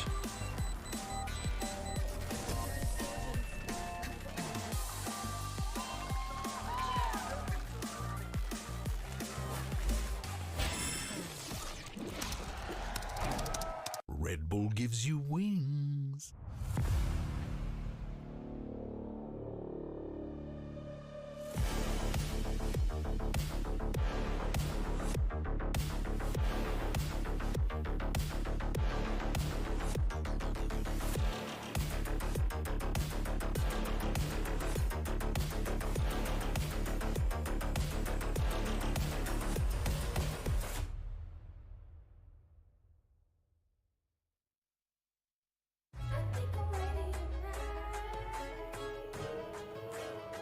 Hey guys, it's Jimmy Lin.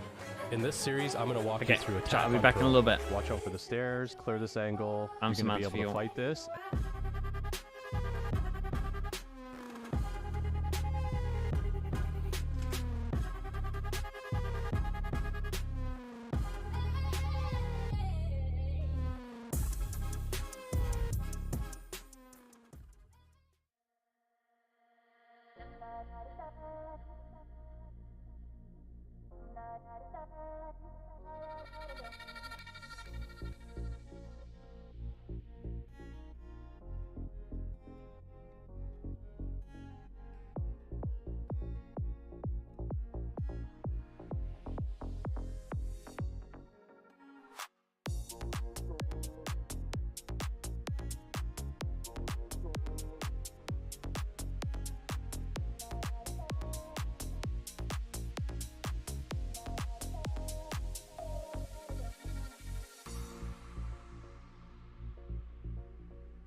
Neon feeling some of the pressure. They swing into him. He gets 3 on the round. Has that support from Zeppa close range. No U till the half out. So this allows Oxy to pop off. Vancelli here, standing here with Coach Josh RT. Coach, I wanted to ask you, the analyst desk was a little bit intrigued about the 1-for-1 switch from the Neon to Jet. Not necessarily being banned, but wanted more elaboration on it. Can you help us explain on that choice? It was as simple as just adding a piece of utility on my duelist and having that switch up of like pace that I thought was interesting and I thought C9 wouldn't be able to handle. Unfortunately, like we only got 4 rounds. I was kind of hoping for more, but that was the thought process behind it. At least you still got the dub, so good luck on Icebox. Thanks, man. That's right, G2 picks up the win. It was their map pick on Ascent, and they were the squad that brought up some unique strategies. By unique, we mean they just picked Neon, and they used it to great effect there in certain rounds, right? Now, of course, so the thing is that as we break it all down, though, there were some big plays that were being made on both sides of the field, Mel. I mean, you were really seeing great ideas implemented because both of these teams just have such a great understanding of where they want to play in the game right now.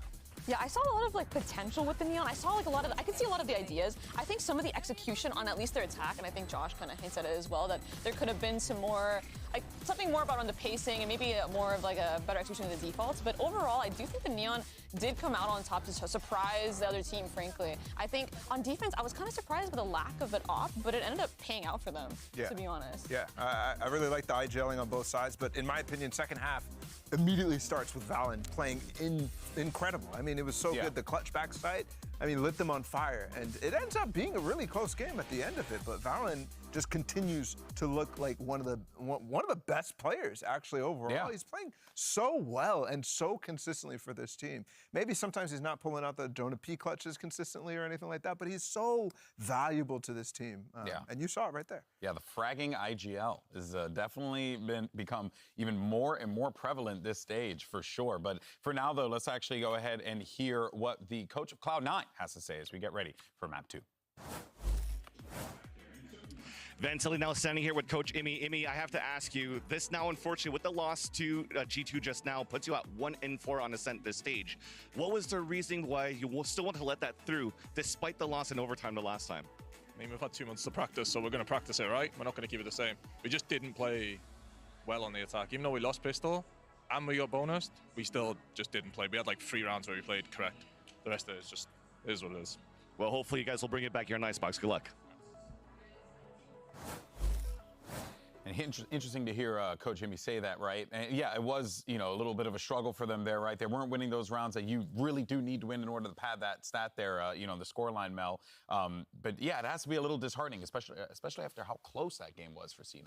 Yeah, especially like the lead that they had. And like I said, I was really not expecting the Neon to pave the way for the comeback. I really thought that was more of like a attack-sided pick. So I'd definitely be taken a little off guard. But at the same time, like you do have to reset the mental really quickly. There's another map to be played. Like game's definitely not over yet. Yes, and now we make our way over to Icebox. This is going to be map 2. This will be, of course, C9's pick here. We have seen teams, like try to throw some different ideas out there. Are we expecting anything different here? Or are we going to get bog standard Valorant from what we expected from both of these teams? I mean, G2's always been pretty unique on this map. They were one of the first to really mess around with the double controller. The Harbor. That was not actually Viper Harbor. They moved over towards that for Shanghai, and I think even earlier than that. But they've always been people who are trying to figure out what else can be done on this map. So I definitely think G2 is that team in this situation. But I think still in the meta, like there's room right now for ISO, for Reyna on this map, for Neon on this map. We haven't seen Reyna yet. There has been changes to her, but I think people are just not even when there's big ticket items like Neon and ISO, like it's very difficult to have that kind of take your attention at the same time, despite I think potentially having some value with the changes that happened to her. Yeah. Do you see potentially Mel an ISO pick here? I mean, I think I feel like I can see it come from the likes of like IC or something like that. I could see it as well from IC. I mean, we saw it from Jaw yesterday, if I'm not mistaken. Dude, and I honestly, ISO was not my first thought on Icebox, but after seeing it played, I can definitely see a lot of the ideas. And I could see, I mean, if IC's willing to try Neon, which I wasn't expecting, I could totally see him branching out to try ISO. And I feel like ISO is kind of good on a map where there's a lot of op dominance because the opper peeks you, takes a shot. You live. I'll be honest, the same conversation we consistently have about IC, you know, trying to step into that star duelist role, and he's been doing great. And I talked about how he has more potential on it. I'm a little concerned about him on that specific agent because to me, it needs to be a super carry, like we saw from Jaw. Whereas you saw Paint, I'm not sure it does. Paint had that first debut that we're not going to expect everything from I get you see how easily the shield gets countered when you have the caliber of players on this stage. Oh, so at least chat, really they still talk about ISO, they talk about Neon. Carry. Oxy would be that guy for me. Icy right now, not necessarily, but I wouldn't count it out. I think he needs to try to build that confidence and go for it. Just ISO? I'm just not enthused. I think that's fair. Good, because I thought his Neon, he still did the finger making space. But I agree with that take with ISO. Right? Because as we were talking about before, we would have expected C9 to be the team to take more of those risks, given that they have had that time, Mel. But no, instead they're the ones that are kind of thank you so much, dude. 2 years as well. Thank you. So do you think it's a good opportunity now to maybe try something new here, try and be a bit more unpredictable in this situation, given the stakes of all these wins? Absolutely. I think this is a perfect time for Cloud9 to step in and come in with some innovation. Do I not see YouTube chat? No, I see you guys. Surely I'm not wrong here. I feel like Cloud9 has actually been happy to experiment. Oh yeah, they ran the deadlock at the beginning of the season on this map. They had that Lotus comp, I forget. The one that did not, I'm trying to remember which one it was, but it did not work out. Used to be an aggro star. Yeah, that's true. I mean, you can't make the space. It's like Reyna. It's got to be the same thing as Reyna. Taken off guard, especially on a scent where we are seeing. It is basically Reyna. That's to bring Wyatt here in the conversation, but the deadlock cipher, obsession. Where's Wyatt? Well, speaking of Reyna. Deadlock cipher. Although that would be, that would not be a bad idea in this particular. It honestly. This is a map where you've seen. This could be fun. New Reyna is pretty legit. Yeah. Sage. The reposition is real fast. The charisma. Wait, what was he pointing at? What was he pointing at? I don't know what he's pointing at, but he's cooking. It looked like a character with blondish hair, I think. I want to say. I don't have hair, so it's hard for me to, tell. But so funny. Yeah, we'll see what we end up getting out of this one. He's got the eyebrow working going crazy. Really does. Yeah, what the? Just good eyebrow muscles. People must be watching and be like, yo, these guys are cooked right now. What is going on? All right, Agent Select coming up. Let's see what we got. Yes! Oh, wait. The Reyna. The Reyna. There was no cooking from Valen whatsoever. Yeah, my guy, he was pointing at the Reyna. I think he was pointing at the Reyna on the other side, probably. Man, I felt so let's see what Oxy's got on the Reyna. Genuinely, it was like, blonde arrow. In the right hands, it is a buff. Yeah, it's Sova. His luscious locks. I love it. I think the Reyna is very good, and also the combination that you have with the Gecko, you kind of... And Oxy on the Reyna, too. He's a player that's a good self-starter, so get Reyna going could be a problem. I could see that. I think, like you said, just going back to the flashes, I think doubling down on the rifling, I don't predict a lot of opping coming out of the comp. When you're playing Reyna, you just want to get close, you want to get the trade, and you want to fall out immediately. So opping, I don't think we'll see too much of it. Well, let's see how scrappy we can get here in those instances. I'm excited for this one, Mel. It's going to be awesome, to say the least. Let's send it back over to your casters. Get ready for Icebox as well with the Prime. Thank you so much. Thank you. Appreciate the 5 months as well. And we got the Oxy on Reyna, man. I mean, that's going to be an interesting one. New Reyna as well, with a couple of changes. Minor tweaks happening, of course. But honestly, we were talking, there's been a lot of Clove play on Icebox that we've seen so far. And teams have been running in the match when you're playing these one-and-done angles, and we were always saying, like, why not just run a Reyna instead? Yeah. And honestly, it makes sense. Reyna's been played throughout the entire history of Icebox. The Leas are fantastic for disrupting offers. You can play those hard one-and-done angles. You can get a kill and dismiss if you're good enough. And Oxy is definitely good enough. Oh, definitely. But I think most of what Oxy's going to be doing, getting value out of the Reyna, is going to be playing unexpected angles on defense. On the attack side, when interesting that they go for drafting on top of generator. They go for the Reyna against G2, who have kind of historically not bought out off. So he's got to make up for it in other ways by playing weird because they kind of don't have an agent or a duelist that would make sense to have an op. Off guard by playing in spots they don't expect. Yeah, we'll see. We've got G2 on defense, we've got C9 on attack, and we've got Oxy on Reyna. Anything. Trying to be just on the high ground here. Yeah, the flashes are strong for Overwhelm. We've got a shock to break any. Seeking to deny the plant. Or slow though, but a lot of noise being made, especially with that drone. It kind of orchestrates it. There's a heavy rotation by G2 into mid. It's kind of weird, actually. They're droning. I would assume that. Yeah, Vanity's kept the fuel actually really quite nice here. And they want to fight forwards. Yep. Applying that pressure now towards all of these players, but no easy targets. At least there is. They were not expecting them to send it all the way back site. Lining up the screen, and the back 5 position is going to be 4-4. 1 out by G2, but they still have to worry about his one player. Rooney tucked towards danger, and Oxy has this crossfire, but he is spotted. Valin tapped out with the classic, just quite missing. Oxy though. Dropped to 34. Hell! What a shot. Icy to Fuse was coming online. Need to be broken in the fight towards the back anyway. Okay, first pistol for C9. 2-1 altogether. Nice stuff from Cloud9, showing us a range of ideas there. Yeah, I mean, fuel very effectively. When was the last time we actually saw as they cross over the yellow? Anyone take Snowman without a KO flash? So that then they keep fuel to be able to or Harbor, and then still get forwards to Snowman. Was it Trent the first one to die? He did not expect it at all. Not Essence. Thank you very much, man. And giving yourself the timings you need to set up. Ardis, how we doing? What's my sleep pattern? I slept for 3 hours before this, and last night I slept for 4 hours after Americas.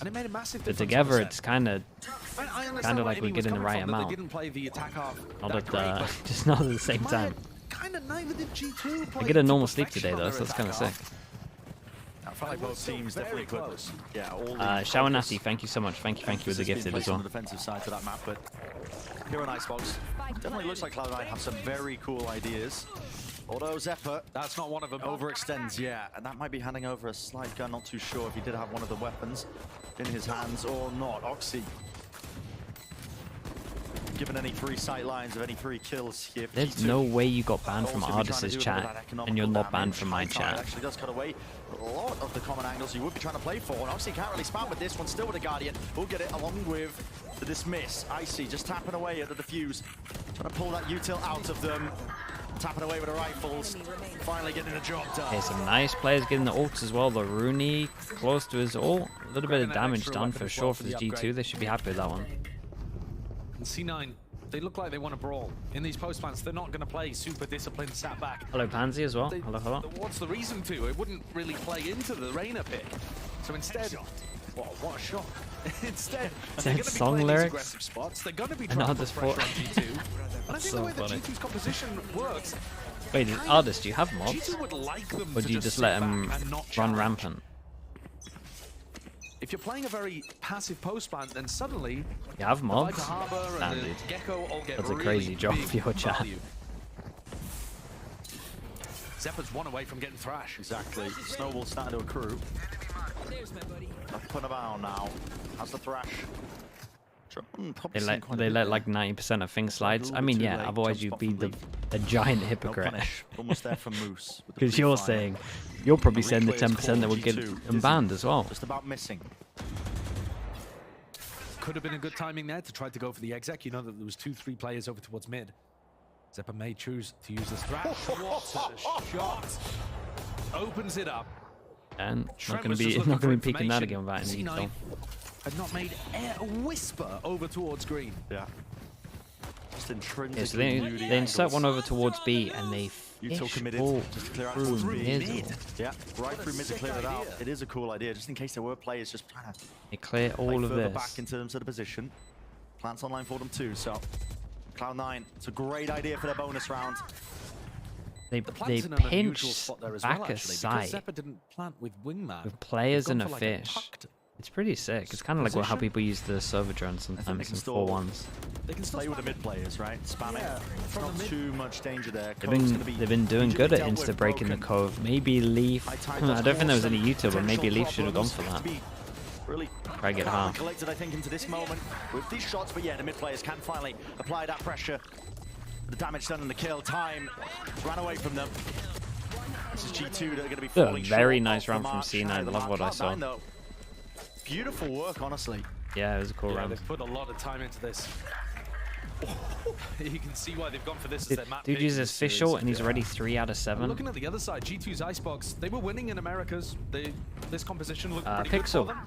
Pixel, thank you so much for the gifted as well. Kind of look, thank you for doing that. But when they came over to play this at Masters, they didn't really find any value. They were getting Actually, I mean, against some teams, they got toasted. They lost 13-1 nice idea. to T1. Nice shots. Yeah. And that was a team that was just looking to try to take fights, challenge them aggressively.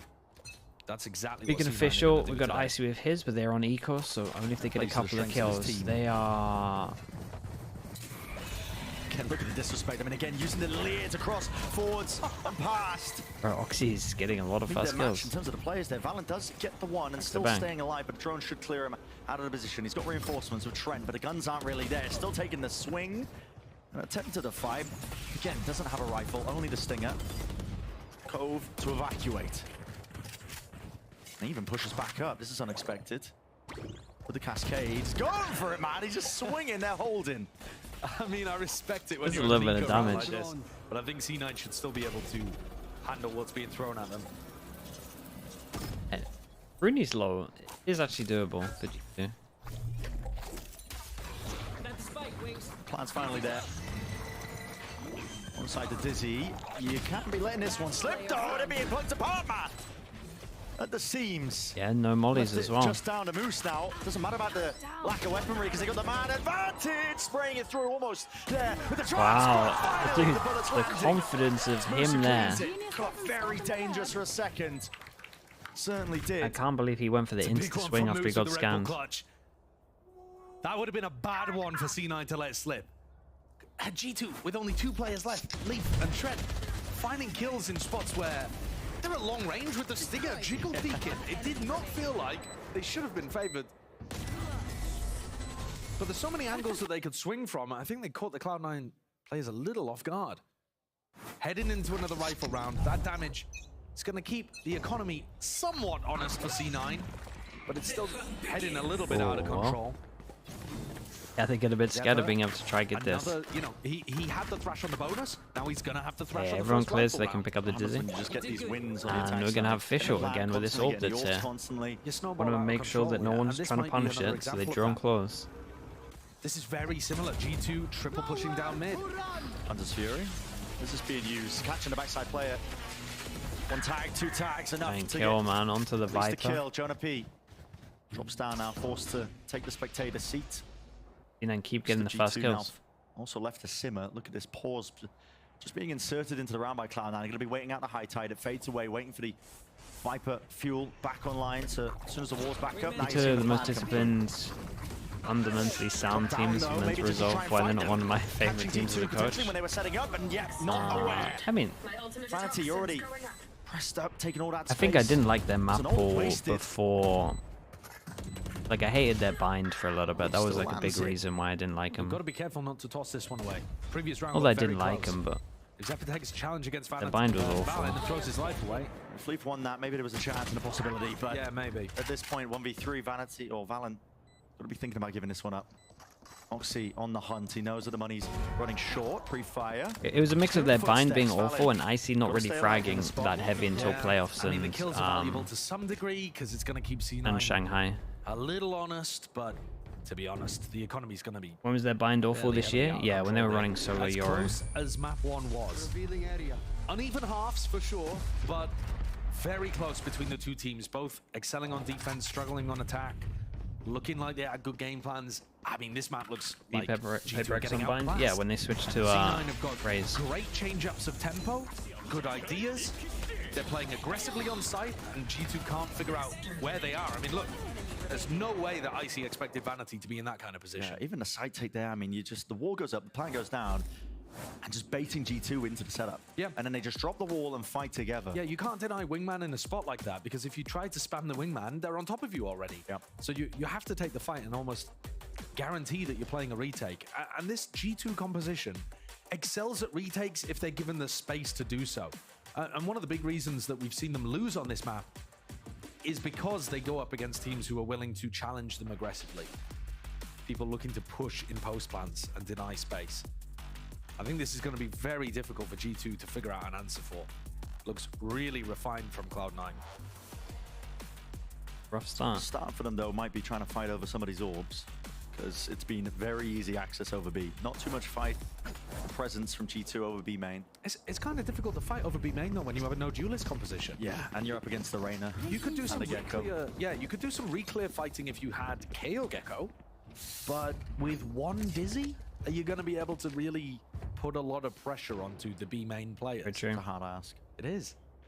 I think their comp is a little behind the times, and I think that was demonstrated at Masters Shanghai. And it's not that it's terrible. Okay, change it's up. Not that you can't win with it. 4-1 over towards A. This time they're going to try get a bit more aggro over towards A. The orb is free. Incredible regular season. If they wanted it for Leaf. They've got all the room in the world to experiment. They probably need maybe another one on the board, one match win to be able to just solidify their spot in playoffs. And then it's all just about how you perform there. So if there ever was a time to experiment, to see whether Reyna works for Oxy, to throw in some Neon or ISO picks as we head deeper into their map pool, it would be now. Yep, they got that breathing room. A heavy stack of G2 on a half buy. Doesn't come to fruition, but they're fast to follow all these noise cues. And it's so similar over and over again. Yeah, I mean, they just be default. Take B main control with a lot of their refreshable utility. The Dizzy being used, recon, wall, and then they go for the exec, and they take a lot of space when they do. No, the Dizzy forwards, immediately broken. Zephyr was out of position. Vanity's in such a strong pause. They still don't expect him. Yep. Oh my god, how's he allowed to have this much time to do all of that? The site's going to be making it hard to pass. Shock darts, long range. Scanning ahead. G2 not wasting time getting themselves into this spot here, but rifle in hand, Oxy.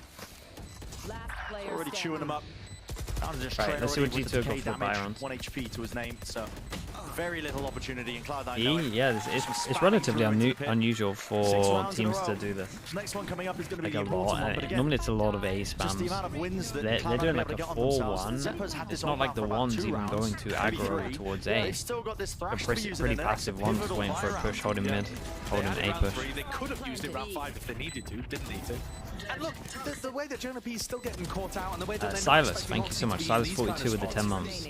I feel like there's still a little bit of a lack of awareness from G2. Same. 6 rounds in, the Cloud9 are going to be on site. They're going to be on site, they're going to be deep on site, and they're going to be fighting you. And normally teams are only going to do that when they run a double smokes comp. We see a lot of the Viper Clove or Viper Omen comps go for those kind of This is actually the change up from G2. This is what the timeout was before that they talked about on the eco, and I like this from C9. They know that the adjustment is going to be happening on the buy round. They actually go over towards A. See G2 trying to make those get an early pick. Question mark created. This is a nice drone though, so they could still hold strong over towards B. The main thing that G2 changed up is just trying to make this a hard choke point, right? I think they have the Viper smoke here as well. Viper smoke one way into util. Trying to fight this crossfire very heavy. Defense is going to be weaker inherently. They have to spread fewer players across the map. Lockdown used by Moose. Lockdown for a lockdown. I'm not sure that defense Killjoy is great though. Hunter's Fury. Oh, they're putting a lot into Trent this. might get punished here, surely. Pushed up. No, it's being covered. So Vanity was seeking to at least do that damage. Valen was covering it over the shoulder. Moves. Can't land it. It's a messy spray. Did it make sense to overult their Killjoy? I don't think they got much from it. Wall in their face, running out of options in a 3v3. With Vanity going down, don't have the luxury of just waiting for the high tide to go down, put the wall back up, have to offend some of these ults. Thrash going to be used to clear the way. Up across the rope, seeing the barrel. No, did Oxy miss it? What a shot, he didn't even see him first time. Snaps to the head, and everything's being met and found. Oh man, Oxy's just got some mad aim. They're getting run down over towards B. Yeah, when I look at G2 here, their Killjoy all didn't give them too much space, but at least countered them from flooding over towards the site. But then to Sova ult it actually doesn't change anything at all. Oxy could not find the entries. Would you believe it watching Icebox? Not a chance! Look at him, he's just wandering around wherever he wants.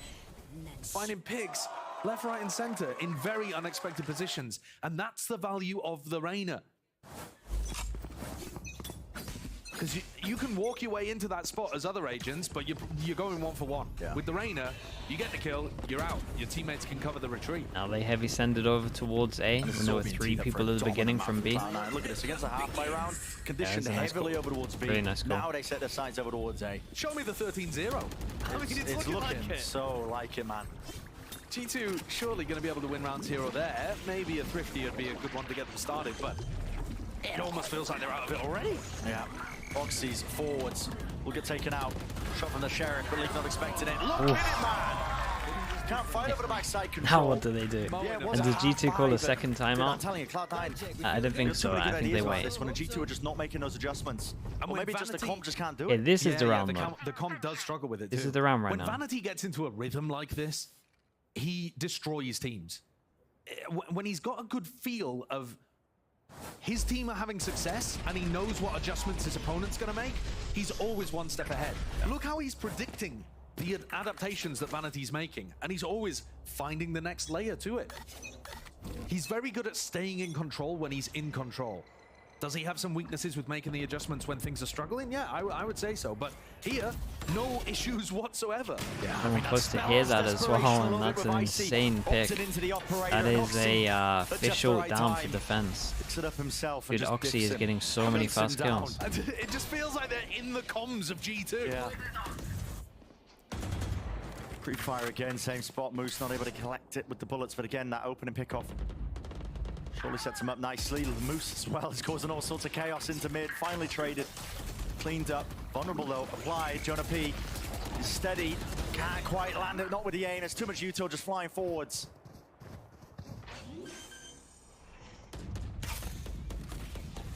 Spike planted. Okay, well, they do manage to clean up the one. Oxy just trying to transition back over towards safety with the rest of his team. It is a 2v3. Maybe Valen here? Trent managed to find that. Hello, now it's a possibility. Wasn't looking like it prior, but definitely know what his players might be. Rooney, crucial and critical kill. Shocked just pre-fired onto the corner. Trent almost finding it. Damage done to them. Dart with attempt at the timing. Knows where the last player is. No more util, and it all comes down to ring around the rosies. And Trent making all the noise, and Rooney knows it. Toying with Rooney's done. He's actually given it. Won't allow him. There's a nice attempt from Trent. On for the fight. Beautifully done. 9 in a row. Trent with the consolation ace. I mean, that's got to be one of the most gutting feelings. Yeah. You get the They got to win around. They got so many ults now. Oxy's so ready for that. Icy is holding for the wide swing, just thinking, well, yeah, why on earth would he shallow swing with an off? But again, G2 are just one step behind. Oh, that's just so brutal the way that Rooney's toying with Trent there. Yeah. And that's the kind of vibes that Cloud9 love. Again, they're a team that loves being in control. Do they maybe, again, have a choking problem when they start to see things spiraling away from them? Maybe, and that's a conversation that we'll revisit once we get to playoffs and the pressure's on. But right now, once more in the regular season, this time in Stage 2, Cloud9 on their map pick are utterly in control. There are no openings for G2 whatsoever. Yeah. I believe this is the last time out to be used by G2 already in this first half, so yeah, using all of it. Second timeout. I mean, yeah, the map's pretty much done. Now, you gotta get involved. It does feel too little, too late. It certainly does, but that's not going to stop them trying, is it? No, of course not. Save the timeout and get a third one for Lotus. It doesn't work like that.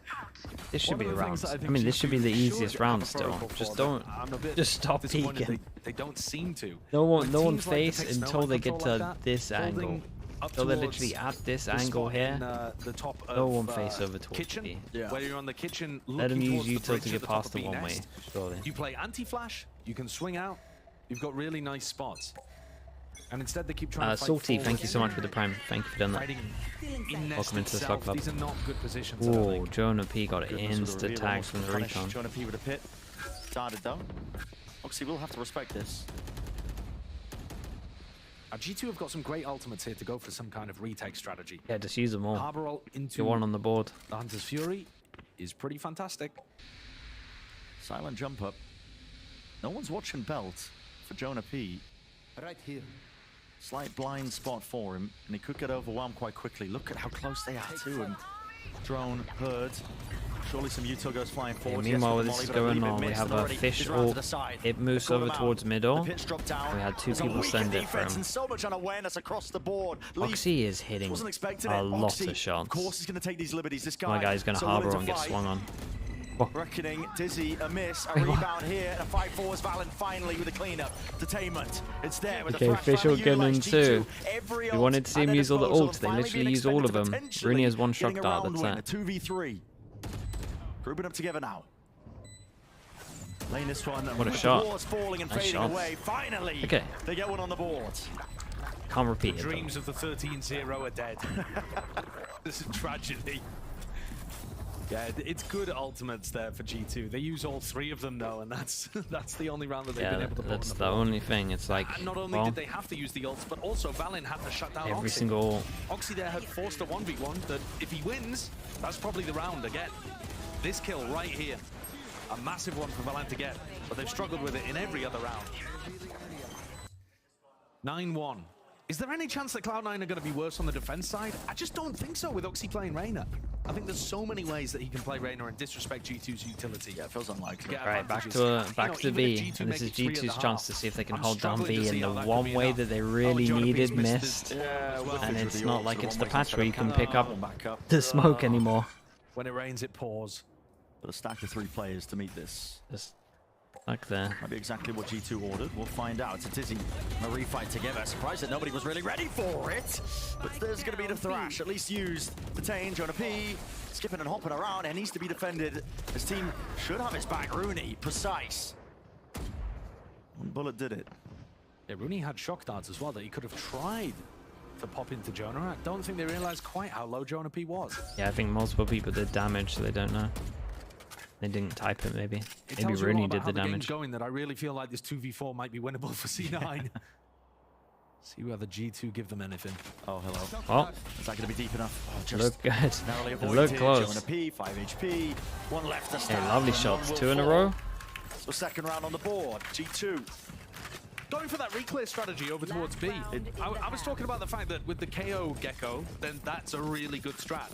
I didn't think it would work just with one Dizzy, but the angle that Oxy found was really high up in the air and actually caught Oxy dead to rights, the rest of C9 swinging in to try to punish and couldn't win the duels. So they got value out of it, but it took them so long to try something like that. Yeah. Surprisingly enough as well with how dominant this has been for Cloud9. Money taking a bit of a tumble as a Spectre purchase for Vanity. Rifles, the Guardian for Rooney. The money is getting a little bit weak now. Yeah, it's just going to be a retake over towards A. Rooney's going to have his ult. It's Cloud9's plan. It's going to be a high tide, but will that stop them? Doesn't look likely. Neverlear going to be committed. Data into the back. Lots of spaces where potentially G2 could be anchoring, and they definitely swarmed it with enough players now. And with Oxy shut down, that should open up the floodgates.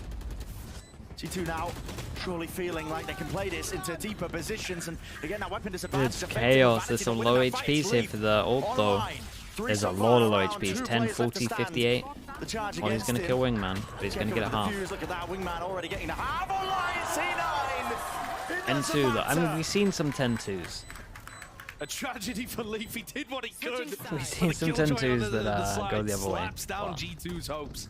I don't know, man. C9 look really good in this. Curses be damned. We're not getting the 9-3. That looked so set up for it. It did, but especially on Icebox. Yeah, that was the FPX game, to be honest with you. It's just been so dominant for Cloud9. Really has. They've barely had chances, G2, and even when they have, some of them have gone awry like this one. Cloud9 clearly been doing their homework on this map here. I mean, map 1 was a tale of, you know, 2 sides, 2 teams being comfortable on the defensive half of Ascent. We'll find out if that's the case still here onto Icebox, but so far it feels like Cloud9 have just got all the work done for them.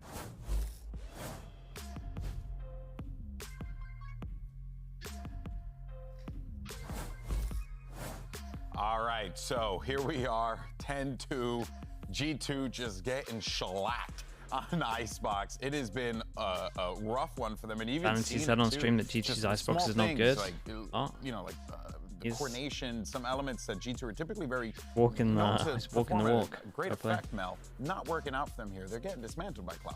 This is kind of shocking, too, the fact that it's coming off of a half where they were on the receiving end of a comeback, and it was a really close game, 13-11, they just lost. And for Cloud9 to come out so dominant, it felt like Cloud9 could do no wrong. I feel like they were, like, as Brendan Sideshow put it, in their comms. There's a round where I'm like, okay, Icy's playing up for B-main with an op, and then he just gets attack opped by Oxy. Yeah. And it's stuff like that where when you're on the G2 side of things, it really feels like you can't get anything going. I mean, at the end of the half, G2 ended up having, like, the re-clear with the Molly, but whatever C9 wanted to do, B hit, B default, A hit, anything, everything was working. They could not find an answer for that B main control. They tried with the op, and it just didn't work because of Oxy, because how good he's been on the How do you feel the rain has been here? Solid so far.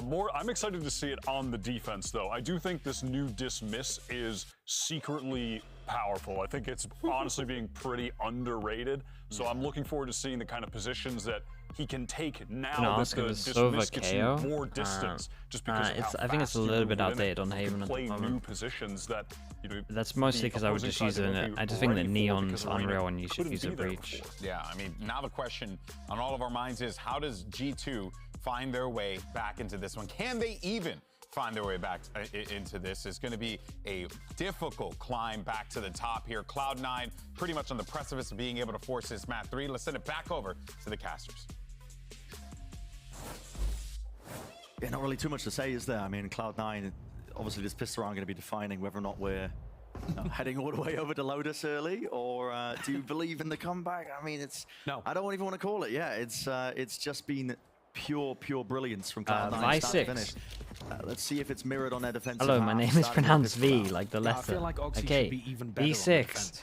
The way that Reina works. Thank you for the heads up. Appreciate the prime. Running a bait and switch for him. You know me very well, it seems. Vanity and Zeppa here supposed I got that wrong every single time for the other 3 months that you've been subbed, probably.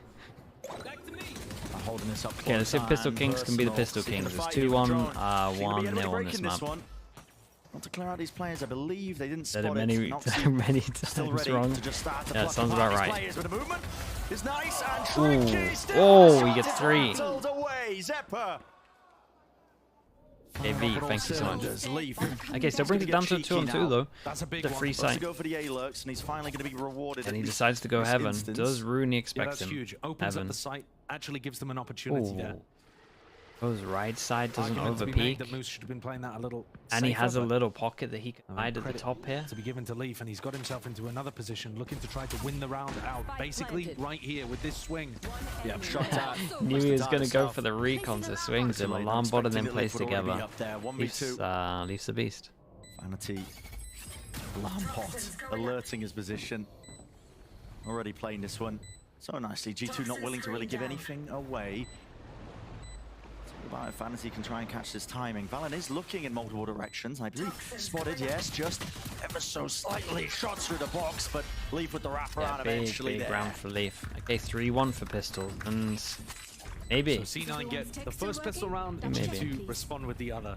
But are we really going to see G2 run all of the rifle rounds back? I mean, it's on ascent. Certainly doesn't seem likely. Yeah, it doesn't seem likely. I mean, this round as well, remember, Oxy kind of whiffed. The setup worked. Oxy had a timing to be able to peek out, grab one, and he just missed the shot. That's not going to happen that often. His aim is very good. So, G2 getting away with they're allowed to there, and Leaf also doing a great job of being able to open things up on the other side of the map.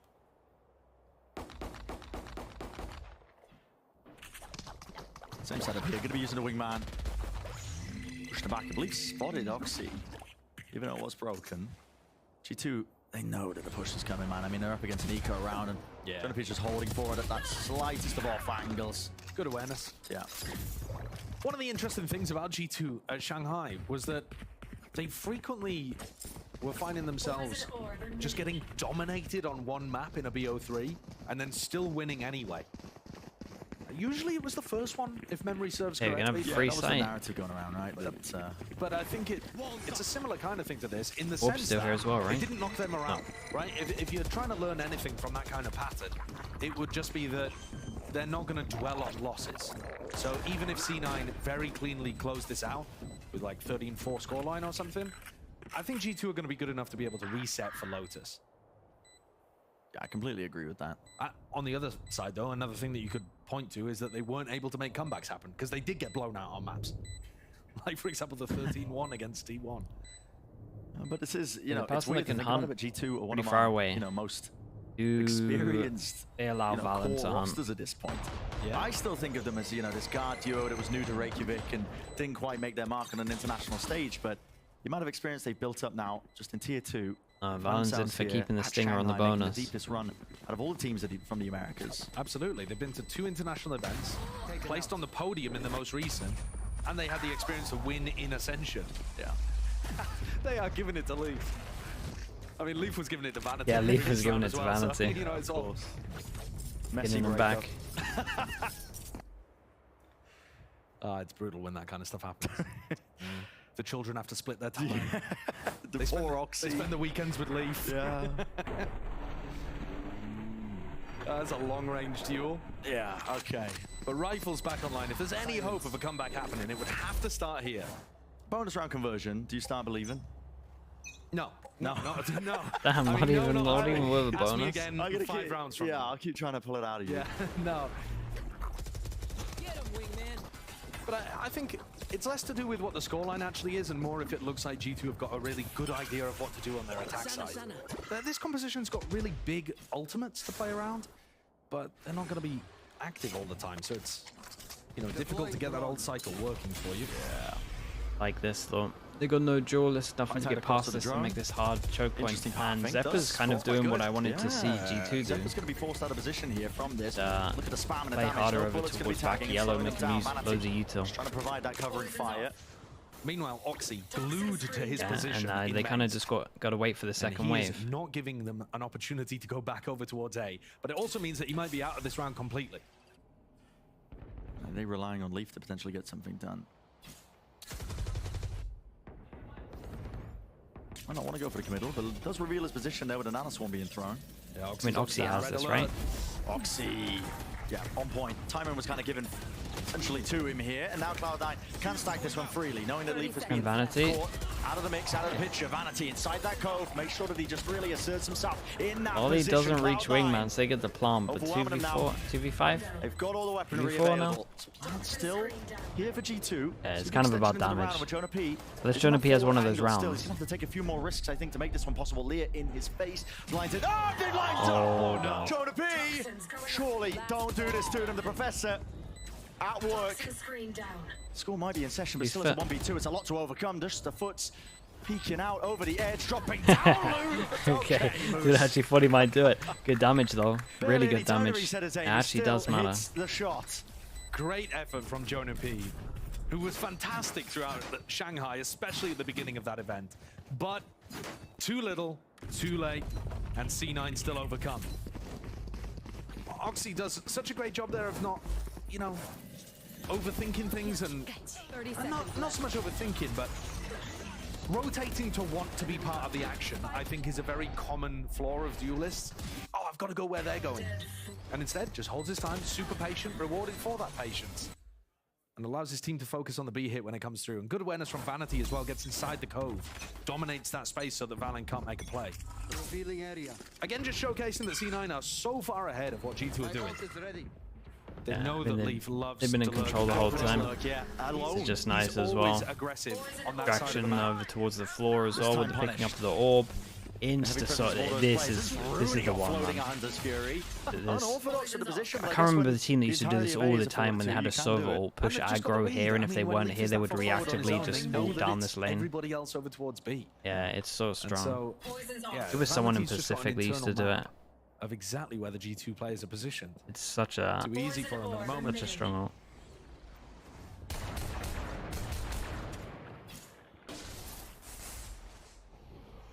G2 are going to be forced to slow this one into the mid-round. C9 does have so many people here. Finally some fuel left in the chamber, so Jonah P can get that wall up now for the plan. Okay, an exchange there with the mollies. Mosh pit down and around. A lot of spam and a lot of bullets exchanged, but Jonah P spotted. Going for the aggressive angle and play. Yeah, and Moose holding Rooney in a spot has shock. Trying to make work, but G2 were getting crushed by Arena.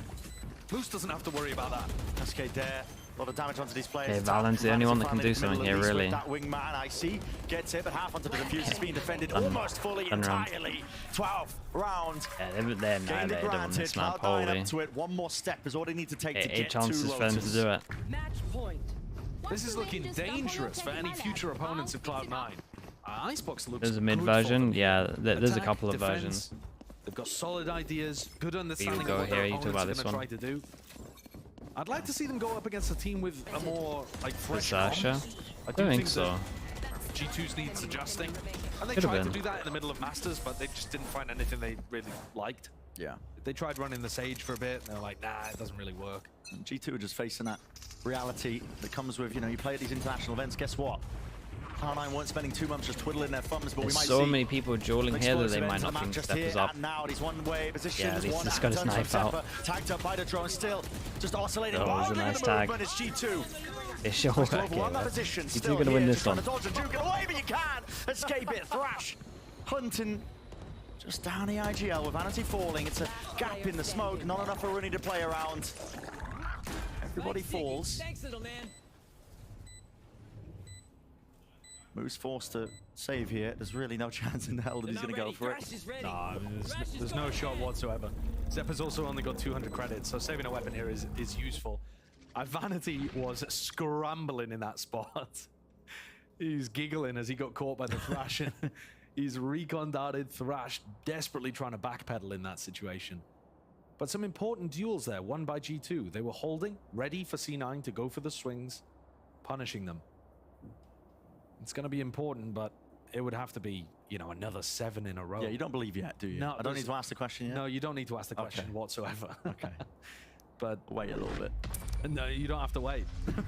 You don't, I'll give you the answer in perpetuity. I'll wait a little bit. So G2, they still have some ults. They can get a couple of rounds. They can get a little bit closer. Got Harbor to get over towards site, Viper to win off. Fight this one up close and personal here from Cloud9. Even without a Thrash being used, the Thrash was just a cherry on top. They were just getting dominated by the util that G2 had available to them. But C9 have the opportunity to take those kind of risks because they were at 12-4. Yeah. They've got 8 chances, now down to 7. Write it on the screen. But they've got so many opportunities to take risks, and eventually one will probably pay off. Or pass some walk. walk. Especially take risks. Eco in because they got all the rounds. Open and they use a Harbor ult. There's the Harbor ult. Didn't make the sound, so they know no one's on site.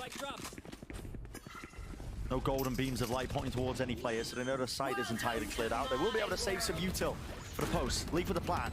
Not being pushed back in time. It's a fast flip by Cloud9. They want to try and play into this one. There's a Viper's Pit. Lay it down with a lockdown. This will be broken. I believe there's an angle if they do manage to get themselves. Yeah, if you're C9 right now, you're laughing. This is a The E-codes to try and make sure that they used a lot of ults, and they used every ult. This is sick, man. They just don't know.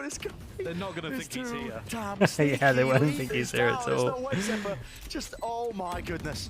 Survives the entire time and damaged them. The Valor means he was a softened up target. Already through and around Vanity. What are you doing? Forcing it through with a Thrash. He's right above them. None the wiser. Detained up. Right I can't believe this is the round they won. That is insane from Zeppa. Okay. Oh, that's simply amazing stuff. That's such a sick way to do it. Eventually the risk pays off and we did not have to wait long. What a glorious ending to Icebox. Disrespectful in nature. Yeah, it actually was disrespectful. I think just the cherry on the cake of an absolutely dominant map pick for Cloud9. Their Icebox looks scary. It does. What so funny. Work, man. What a play at the end. It's like Imi was saying in the coach interview, they've had 2 months to work. It's disappointing at the end of Ascent, but I think that 2 months really paying off. Just being showcased from Icebox. Absolutely. Beginning to end. Wasn't a one-sided show like it was on Ascent, where it was just the one half of the map that's really dominant. They had a lot of stuff, a lot of different looks. Yeah, they just annihilated them. Felt like Oxy got all the first kills. When we return, the analyst, of course, going to be getting us all nice and ready for that critical and vital map number 3.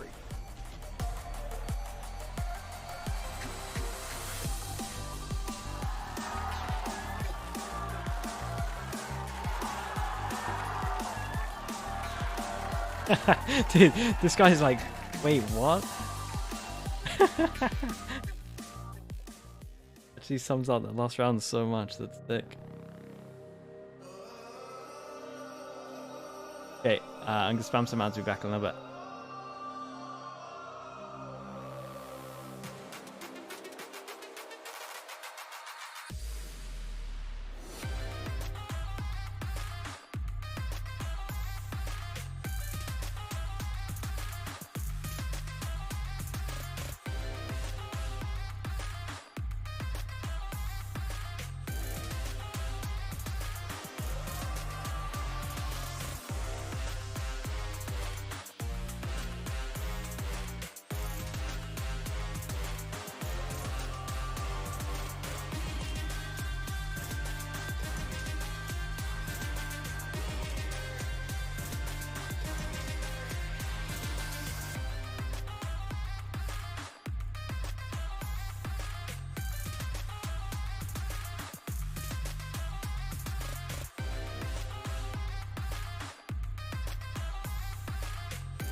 Red Bull gives you wings.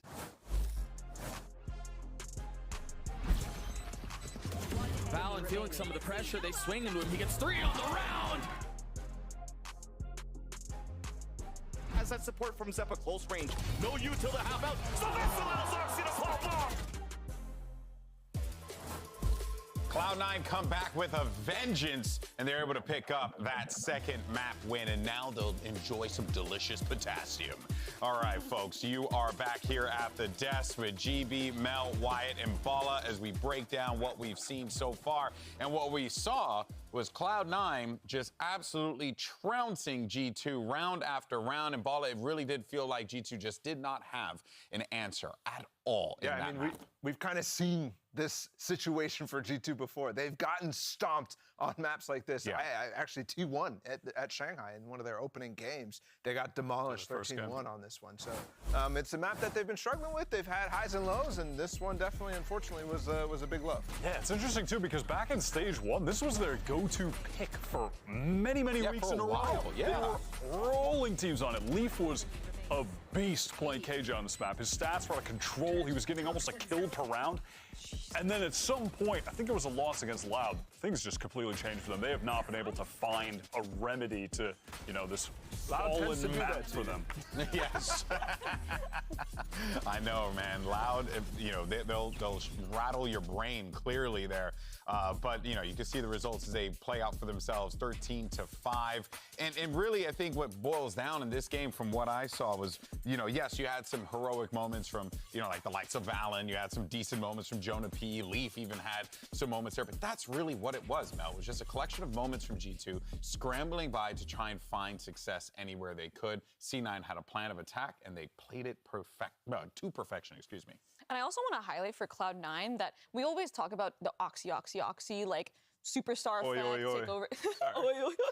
But actually, I want to highlight the fact that there was actually a very even scoreboard. We were expecting the Reina to be like dropping 30. Yeah. Really even 14-14 scoreline, and Rooney's actually MVP for Cloud9. So it really was like a team effort. I do feel like there was little misses from G2 on some of the rounds. There were rounds where people are like solo peeking. There's like util set up for everyone to swing together, but I don't know. I feel like it was actually a good team win from Cloud9. Yeah, for sure. But the thing is, though, is that this does kind of bring back a narrative, if you will, Mel, of C9, you know, not being the best when it comes to the first map, as you can see. This is down.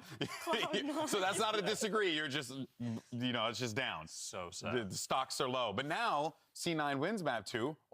Might need to flip it around. Wait a minute. There you go. That's right. Exactly. C9. They get a thumbs up on map 2, but can they get a thumbs up on map 3? It'll be tough. The last time they played this, it was against G2, and they lost. It was not particularly close either. It was 13-6. I don't remember what C9 runs on Lotus again, but you know what? It doesn't matter. They were running. I guarantee there's going to be some wild stuff coming out. I hope. The ball of guarantee is happening right here. The ball of guarantee. Wild stuff coming through. I want to see Oxy on Neon now on this map. Yeah, I absolutely want to. They have not so far shown that they've mixed things up very much in the downtime while the other teams like G2 were at Shanghai. I'm hoping to see that right now. Because I literally was like, no, he ran Neon game 1. No, he didn't run it on map 1. Actually, it was Icy who did it instead. And we're not really going to get, you know, much in the way of changes here. I mean, I've seen these compositions many times in the past. Where's the eyebrow? Like, do we sleep or are we awake? I'm sleeping, but it's a good comp. It is. It is a good comp. It's the meta comp for a reason. This is why I don't sleep right here. And you sleep. No, I sleep. The Viper on Lotus, you know what's interesting? In NACL, not a single team plays Viper on Lotus. It's only really tier 1 teams. This is interesting. Hey, well, we're about to find out why. Let's see if this pans out for G2. It's time to jump in to map number 3. Is C9 going to close this out and get their revenge? Let's find out. Sit back. Anything crazy? It all lands here on Lotus, and I mean, nothing crazy. Nothing too out of the ordinary. Breach Gecko, and then Fnatic on. Complete insanity. Complete insanity in terms of the compositions as well. You know, Mel making an interesting point as well. The Viper return and face here on Lotus, which is pretty rare. A lot of teams are kind of drifting away from it actually at this point in the meta after the nerfs that she's had. But we'll see how this ends up playing out. It's still a good comp. What are you in a Reina? These teams. Well, it's get a Reina on this map. From C9, the addition of the Neon though. In particular, I mean, moving away from the Viper and getting that double initiator online is not standard. Okay, C9 on defense, G2 on attack. Anything mental? No, we've got Leaf with a Sheriff. C9 cooked stuff up. Gecko will be in the meta Haven comp for a long run now. On Haven? That's what's defining no. At least the map too, at least Icebox. Sova's pretty good. Most teams are going to lean into Breach Neon. And then you'll see like primarily Sova or Gecko. Giving it up for Moose though. Probably more Sovas.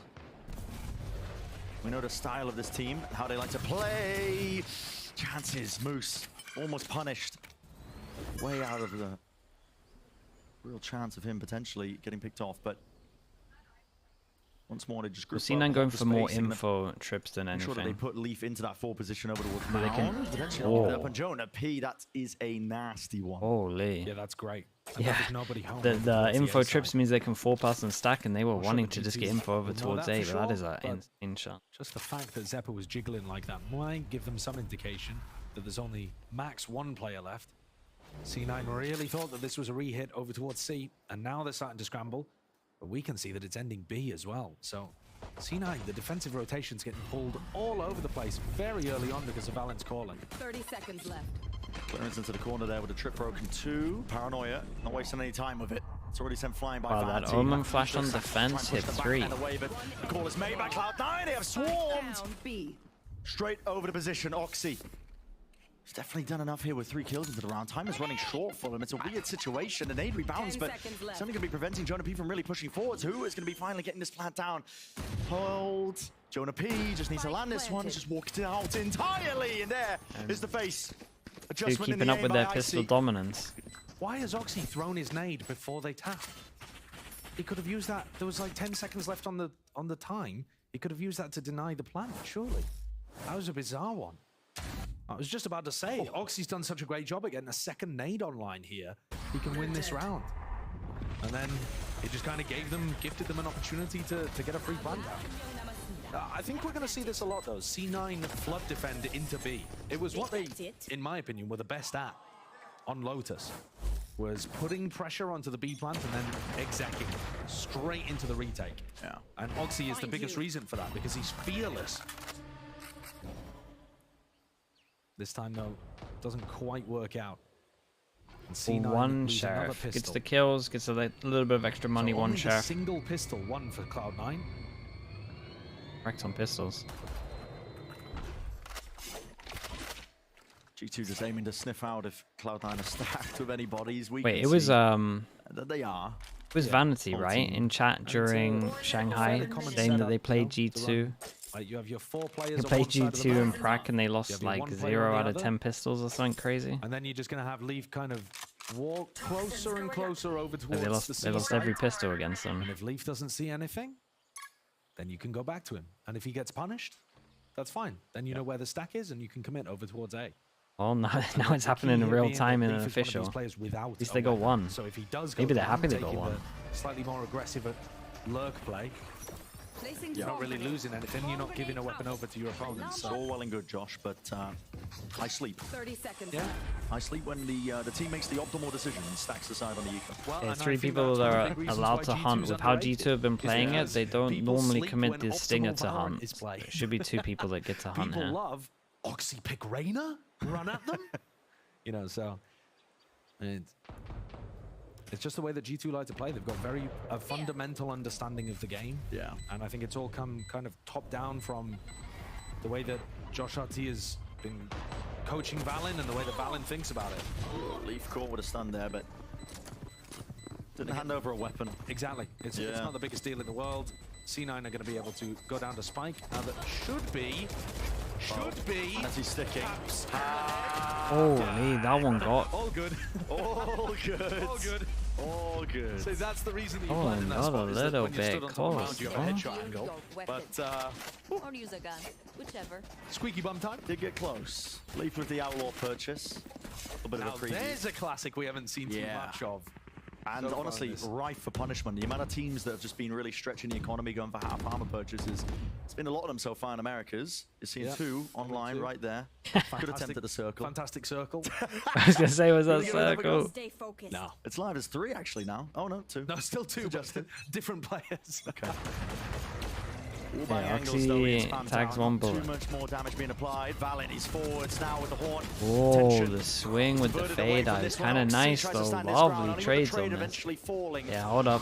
And Rooney's going to be spotted from that Prowler. He needs to use some util to try and get himself out of there, but there's no punish from G2. They weren't really eager for the engagement.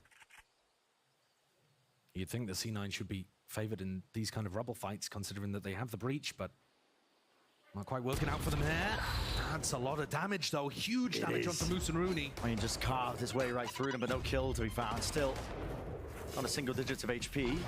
On either side of them, Trent. Door open now, Prowler. Maybe it can pave the way over towards this A side. Haunt will clear, at least for the back. Pit still needs to be watched just in case. Good heads up by Trent. Just playing out of. How are you meant to retake this with these HPs? Make sure he doesn't get caught by that aftershock. And Leaf will have been screaming in the comms the damage numbers that he did. Oh yeah. 3v3, very winnable right now for G2. All super grouped up though, and Vanity still has a paranoia. He's gonna be holding for it. Still here, Satchel. I think the smoke might even help them. Very early paranoia's there. Gliding, flash hits a lot though. Into it, in through the smoke. Vanity that's the high HP. Sticking now and through bullets. Yeah, having the smoke does help them, especially when they're low Spraying them all HP. down, Rooney realizing it now. Can get the half onto the diffuser, just got to get a bit of a move on and running the hell out of there. Keep the rifle into the next, but a bonus round. There's one out by G2 here. The insane stuff. Coming online very quickly, that snowball potential. We're going back into the old hood classic. Yeah, and that's one of the things that this G2 composition excels at, is getting that snowball online. And if they're going to win the rubble fights on top of all of that, then they could easily run away with the attack after. This is a rough beginning for Cloud9.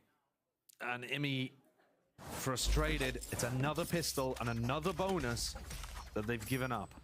So similar to what went wrong for them on Ascent. Yeah, the stress settling in. Only person with a gun has no armor. He had hair at the start of this game. What the hell? That was so unnecessary. For G2, again, Jonah P. A bit dangerous. Rooney spots that, surely, sees it.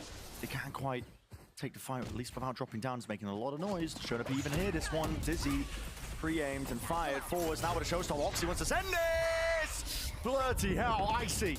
They put a Razor onto the defense, even though they. As well from Trent, making sure I mean, the C's was great. Any further forward. Yeah, the C's was really, really good. It might be time for Rooney to it's a very, very, very bold call for C9. Normally on attack, you can understand the Razor. You get a so overwhelmed. So far for Cloud9, you gotta try and convert you gotta give G2 their props for being in good positions. Already losing these players. Jonah P. Vanity's gonna have a try at it. Yeah. Yes, of course. The strongest rifler. Trip, punish through the wall. Zephyr, at least through main actually.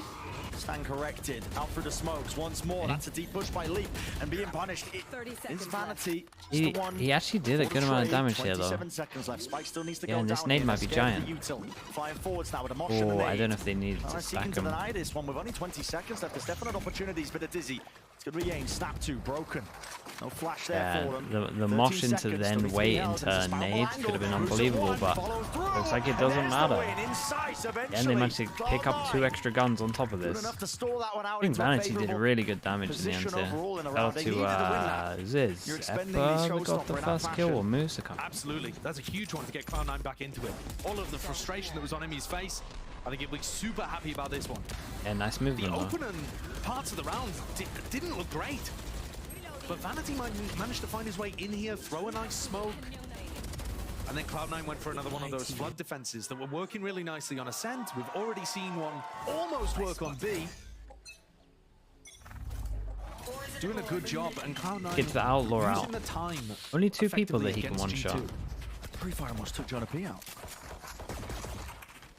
Yeah, I think Jonah's going to find it difficult to stay alive in some of these spots if he's going to be perma-lurking. C9 want to force the action. They go aggro and the double initiator. It's either that or trap plays. I like this though. They at least kind of force a lot of util with the smoke and a prowler that goes in, and that forces them to protect the camera so they can break it. Insert one over towards C, and now they're going to retake. Actually, now one away from the ult. And Jonah P is his Molly, so they're probably just still going to be up over towards right, Molly. Still have control of Rubble anyway. It's doubled up. Oxy and Zephyr could do some serious damage. How did G2 clear this? Many ways to do so. War contact re-clear. Dropping it down alongside the Haunt as well. Zephyr's trying to get in front of this one here. Again. He's blinded though. Parano, I believe, and just doesn't know which time to take here. Oxy still hard committed in with 6 bullets left. Once more stands his ground, looking for the challenge, but nobody's going to be meeting him. G2, fast move now, wrap around across the world, make their way over towards C, but it hasn't been 30 seconds left. At least left from the side. Valen trying to make some noise up through B. Has pulled a few players. In fact, Moosey left the position where he was hard anchored. Now still going to be trying to meet them. Doors open wide. Not going to be hit. Lovely from Vanity. I mean, he's just so close to just heard everything that he was doing, right? Breaks the trip, opens the door, here's it all. Like it's a pivot to B, but C9, they read the scenario. And I actually really like that setup. Leaf following the ground over towards C. It depends if he's going like more to the corner on the right. He's close enough that the paranoia doesn't do anything. And he's also just perfectly pre-aiming in case people swing through the wall or when the wall I'll keep an eye on it. It's a nice setup between Oxy and Zeppa there.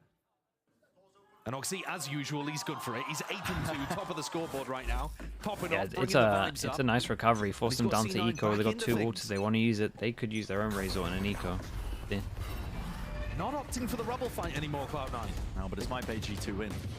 Well, he's here pretty fast. I'd be willing to take those risks. Valen is so far ahead.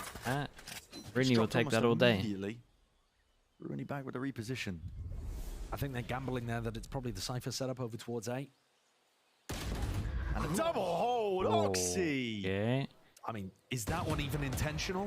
Yeah, I mean, at least the second kill, I'm not sure it is. Lucky, he's getting close to his Razor again. We'll find out, man, on the replay, I think. They are still giving it to Leaf. Yeah, every time they kill Leaf, man, they are spraying that body. No mercy being shown for the former teammate. Yeah, it's a great recovery. Most didn't even play with him.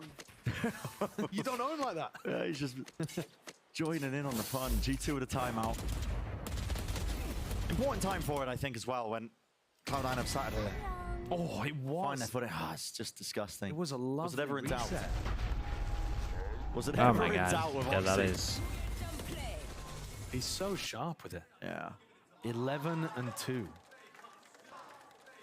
Tearing him up on the defense. So G2 calling that timeout. It's a very important one, actually, coming up. Yeah. This is where G2 get all of their big ults online. They've got the Showstopper. They've got Nightfall, 2 massive ults to get onto site somewhere, and then a pit to try to close things out. C9, normally the best thing to do against a massive ult cycle like that is to try to force fights Isn't Neon good on this map? and deny them from even getting into the space to use those ults. The Raze nade is giant on this I don't know map, whether C9 have it necessarily in their strat book, but going for something like 3 players pushing mound, 2 players pushing out B main, like that kind of crunch where you go deep into spawn off the back of stuns and flashes, could be a really nice time to bring out a set play like that. Like you said, with the sole goal of just should trying be to should be an easy round for them still, though. They're going to be using this timeout, you know, to discuss these the 2 plan. ults are pretty situational. They're not going to do something aggressive off barrier. They're really far away right now. So if you're not going to go for something aggro and try and catch them before the ults are in play, you almost need to bait them out and then play retake and have that utility at least advantage. They're going to send it with Valen again? See if there's any success. Obviously not pushing through the smoke TP-wise. Again, seeding rubble very quickly to G2. Yeah, Odin in the hands of Jonah P. Make sure that nobody can really contest that. Zephyr was close over towards C in case there was early contact. He's going to be the sole holder. He's just playing full rotate of wherever they hear people. Really can't really, over towards C, we have Vanity playing close in his one-way, and he's going to have a perma 45-second one-way. I think he's just trying to take the timing through it. Yeah, I'm not sure. I kind of hope he gets challenged because I want to see what kind of nutty idea he's got. Do we one-way again, or do we leave? Vanity just about dodging it with a jump spot. Sees that it's at least part of the committal. Still wants to get inside the smoke as well, just in case, not giving up the space just yet. And I like the way that Valen calls in these spots because he always leaves a player like Jonah here so that they have options later on in the round. They could try to end B. They can always go back over to Jonah P if they need to. And again, I'm really hoping that we end right about the towards time A, on this I one. want to see how Oxy is thinking he can outplay this. Oxy. We're doing a 3-1-1, so you'd imagine it's like open door into B split. split. Get a one-way smoke set up by Vanity. He's on the other side of the map now, so Oxy is essentially alone. And no way, no way. Oh, he's done He's just taking the timing against them. Oh, not enough for the reset. Trent. Quick 180. 2 people here. Dude, they double lurk on this. Omen ult comes, joins them, and then we're going to have the latest lurk there is all the way through C. Valen has Omen Flash to stop him. Omen Flash goes in, Omen Flash reactionary. This one close. Icy. He's taken out. Aftershock, press forwards. Leaf is so far away. Oh. And it's going to leave it down to Valen. He needs to deny and buy some time. Yeah, now they realize the luck's here, and he's got to go for a trip. All for Leaf into this spot. Should have been a timing that they could have taken. Rooney with a defuse. Already up to half, and it's covered with Moose. The AC done from Moose. This ult was great as well. The ult the 2K close things out. Dude, Oxy was unlucky to not get to her. That's a massive round for C9 to put on the board. This map trends attack-sided anyway, but I think teams have got so much better at playing it on the defense. Look at this. It's so nice. When Jonah P goes down in that spot, yes, Oxy doesn't get the second, which he probably should have done because he made the correct decisions. But Jonah P had the pit that would have been a massive post-plant addition to the way that they played this round.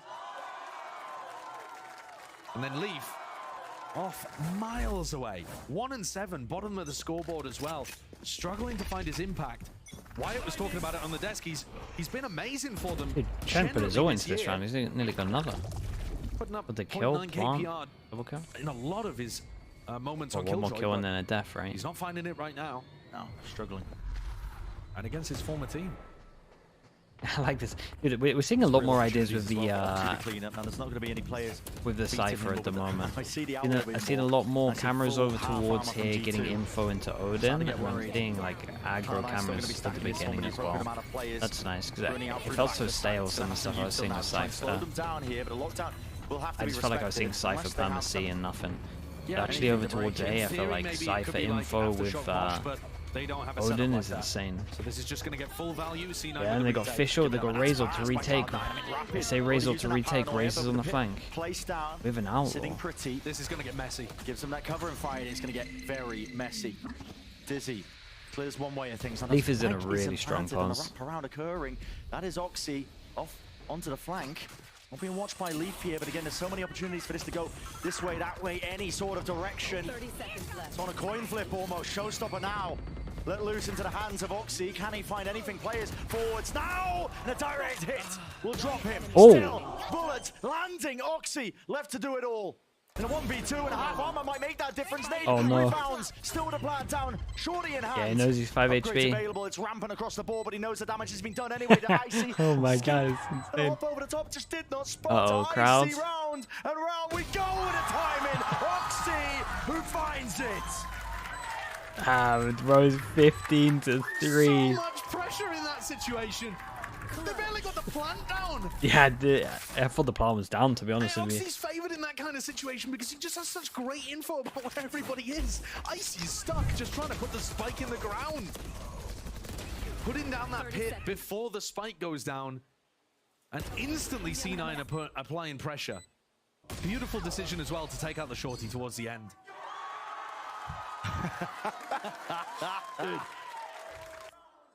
Talk it. Yeah, Oxy is such a joy to watch, man.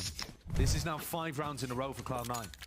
It looked like they were getting outplayed at the beginning of this map, and one thrifty round in round 4 completely changed. Turn the tide a bit. The nade. Valen's been pushed out wide, still only at the stinger, so just able to get the one. They want to pivot into B. Just as the hop-up happened, it could have been unfortunate timing. Still, it's Vanity who claims it. The 2 drop down. And you're right, Josh, at this point, almost inevitable. Cloud9 have a chokehold on the map. Right. It's looking fantastic. Yeah, it really is. C9 have dealt with every single buy round. The way that G2 are attacking, they've dealt with the ult cycle. They've managed to apply massive amounts of pressure on these flood defenses. They're going for retakes before the spike is even planted. And G2 are just not ready. G2 are the kind of team that really love to play things to perfection if you give them enough time to set it up.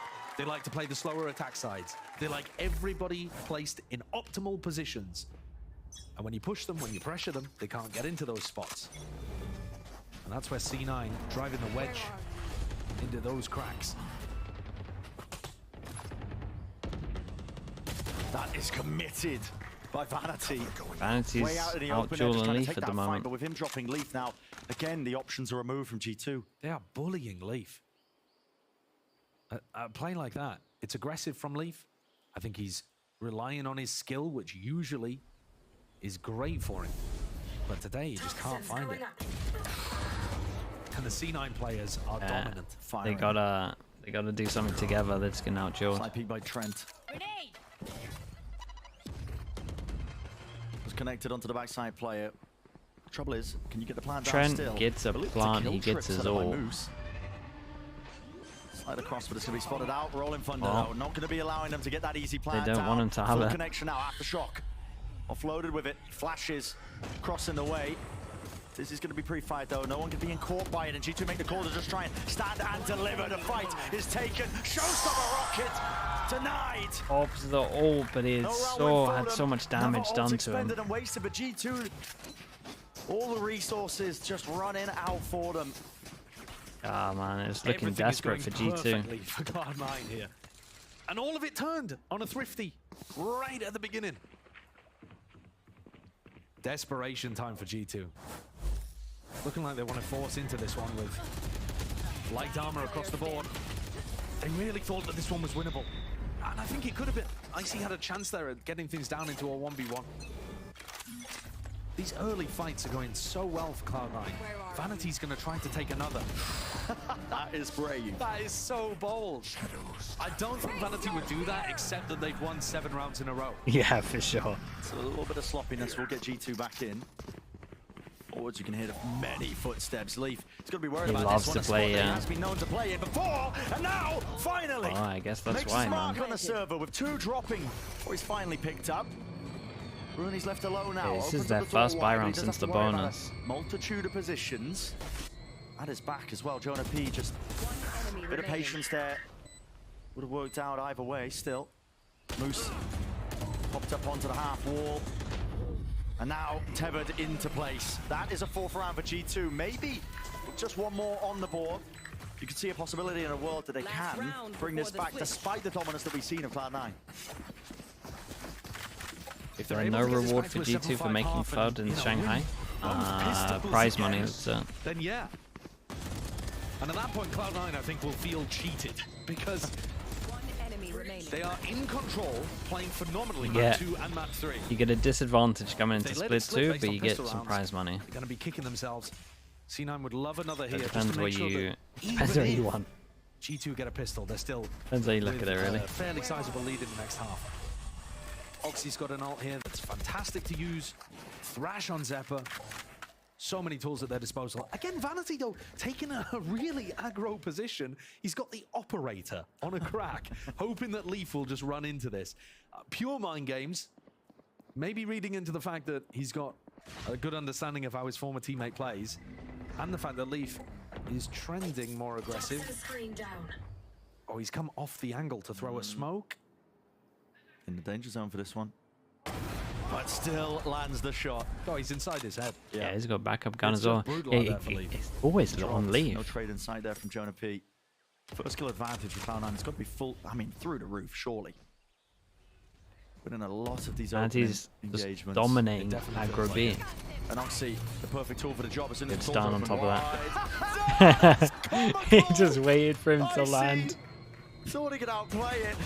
But it's just waited out, still with the trade, but a util in your hand, caught. God, Vanity's own them, man. That's such impeccable patience there from Oxy. What goes up must come down. Jonah knows. No contact there off the trip as soon as it's broken.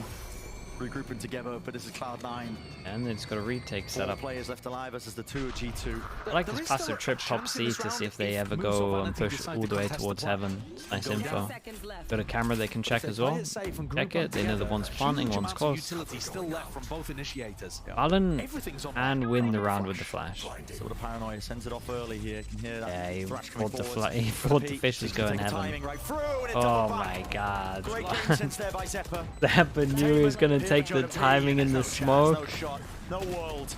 No world at all. Okay, they wrecked Another them. knife kill. If G2 don't win the pistol here, you're looking at an 7-1 really. At the half, C9 in control. 3 of those rounds that G2 got were pistol and then a bonus. But they failed to convert, and suddenly the tide of the game went rapidly in C9's favor. And Oxy's done an amazing job, by the way, defending this door. It's a really unusual way of playing the Raze on this map. Not a common spot for Razes to be playing. Usually that's the Viper or the Killjoy or something like that. And he's just been immaculate with it. Ring around the Rosie in one of the rounds, pops the ult in this one. Looking great. It's been lovely work overall. Let's send it down to the desk to break it down. And, you know, it felt like G2 were starting off quite well, and then Cloud9, Wyatt, just completely took over that half. Yeah, absolutely. I The mean, maybe if we were seeing some of the new have crazy had comps, different agents, we'll see that good Lotus defense won't when be we watched as them. attacker-sided favored. But with these Jonah P classic domain. comps, Cloud9 surely have done more than enough already, getting 9 rounds on defense.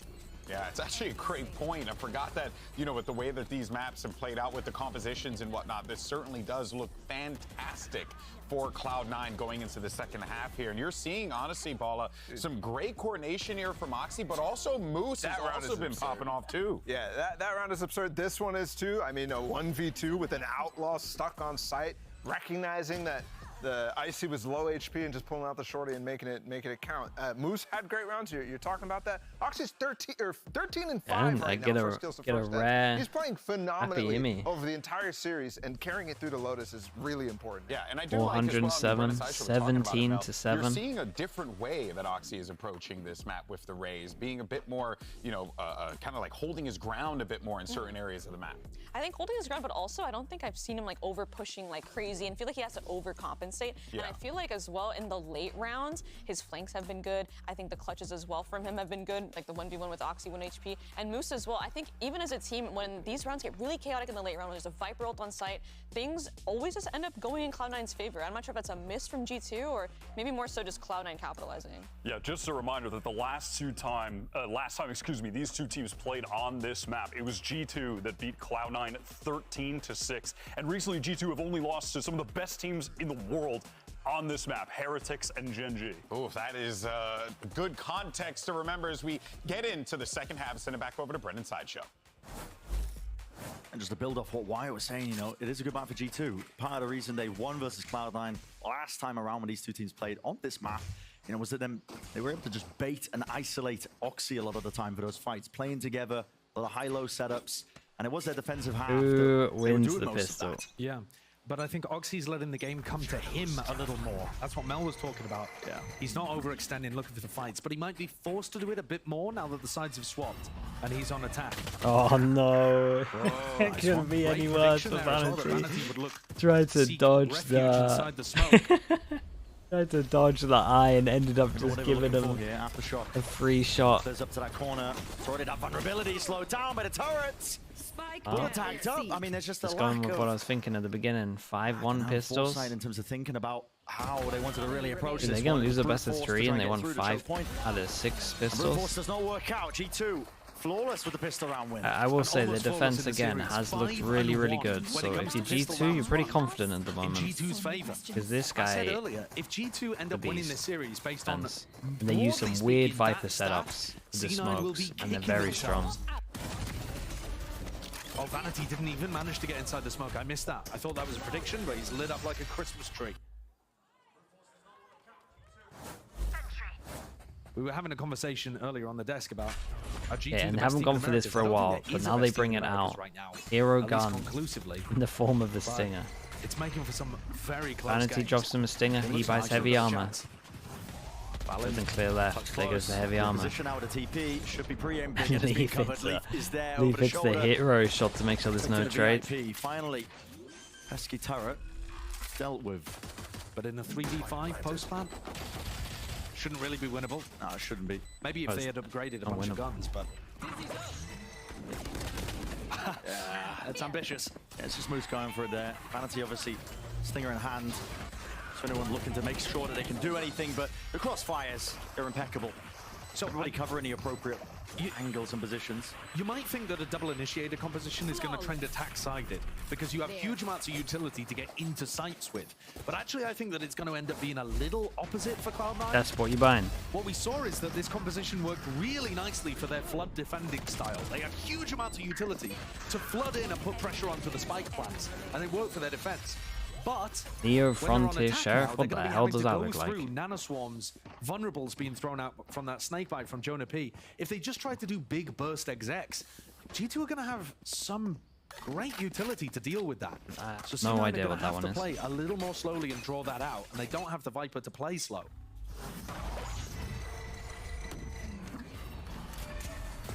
Pretty clear orchestrated takedown with a rubble. Cloud9. Somehow, I mean, Zephyr's ended up with a judge heading into this round for G2's bonus. The cowboy one? Oh, okay, yeah. Footsteps. They go Silent jump up by Moose. Places the trip though and pulls it back. I think that's going to be her potentially. Moose is low enough here. Low enough indeed that it's a spray and pray. Fading away. Trent now with the Prowler. And that paranoia. I've got them really just collected up into this. That looks like another bonus because Jonah P's just been sitting here the whole time. And they just didn't think he'd be holding that angle still. And it's a really clean round and they get a lot of gun upgrades. And that's a nightmare for C9. It's not even like you did any damage at all to it. They're going to be upgrades abound now for G2 G2. plays so different to other teams with the Viper. If there was any way I think it's so hard to play against. I think C9 have just found it. The push-up was a big the loss kill on the now. pistol and the loss on the bonus, it's so similar to Ascent. Amy's going to be kicking himself. Yeah. Yeah, brutal one. He's already hit the panic button. They've gone for a tactical timeout. The exact same as Ascent. Timeout already? Holy hell. Lose the bonus, immediately you hit the timeout button. Yeah. Ideally here, yes, but if you can wait, then I can get it for you. But I don't well, I say I can get it for you. We're doing a sponsored stream tomorrow, and all of the money I'm making for it is going to the mods anyway, so want to wait until I get paid for it. Then you can have it. I really feel like this double initiator worked beautifully for them when they had the advantage in the late round. You're waiting for the Kuronami anyway? Okay, well that will work well. Is even across the board and you're trying to get into a site, you're still going to struggle to get in on if you want to support the mods as well, can watch this tomorrow. And with the stream as well, we're watching the NRG Sentinels game. Did they have a lot of success? Should be pretty good. Not really. But who's the sponsor? You have to wait and see. Try to get in, and that is the more standard way of playing Lotus. I think this is going to require a little bit of nuance here for Vanity's calling. It is, yeah. What time? That's a great question. All in really into these sites, not when. Between we've seen it enough. What time? I should be way more professional about this. Let's say it's 1:30 p.m. UK time. Yeah, you could. Let's do 2:30 CST. I have no idea what that is in America time. Rolling Thunder. 1:30 UK time. Maybe. Those ults can maybe I'll be 5 minutes late. Maybe it's at 2 p.m. Around that time. Zephyr. So Oxy's going to leave it to him.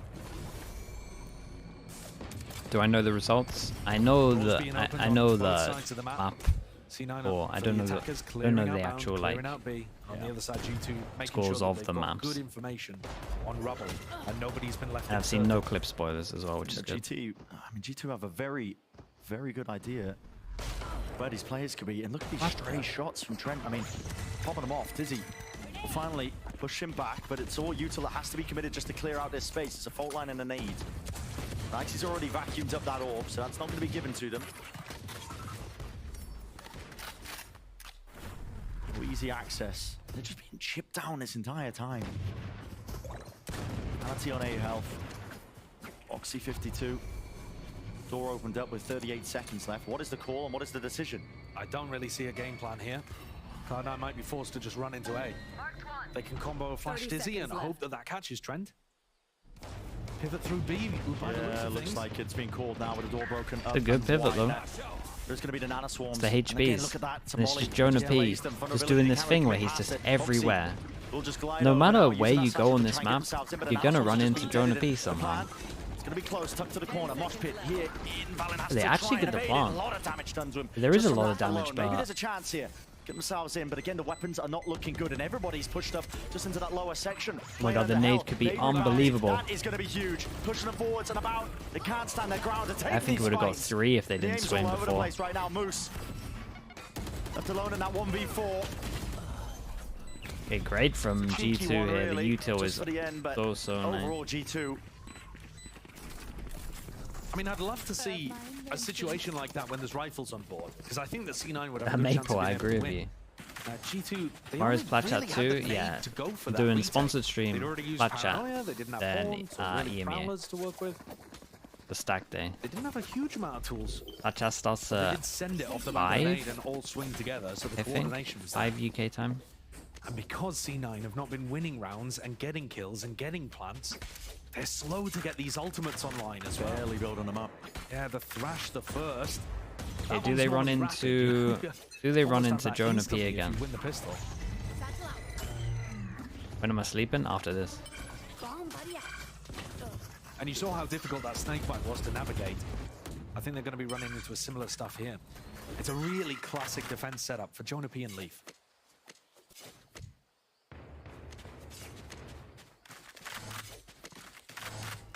Icy can play hyper committed over towards the B main. Choke still has that showstopper there. As soon as he hears any sound, Util being used against him, he can just let rip the ult. He might just ult off turret contact. Yeah, he actually might, and he might get 3. Flash, here we go. Yeah. Sees it and does not what? nail it. I mean, listen, damage done certainly, but how is that for alive? The alive? opportunity, smoke, just to get him out of there.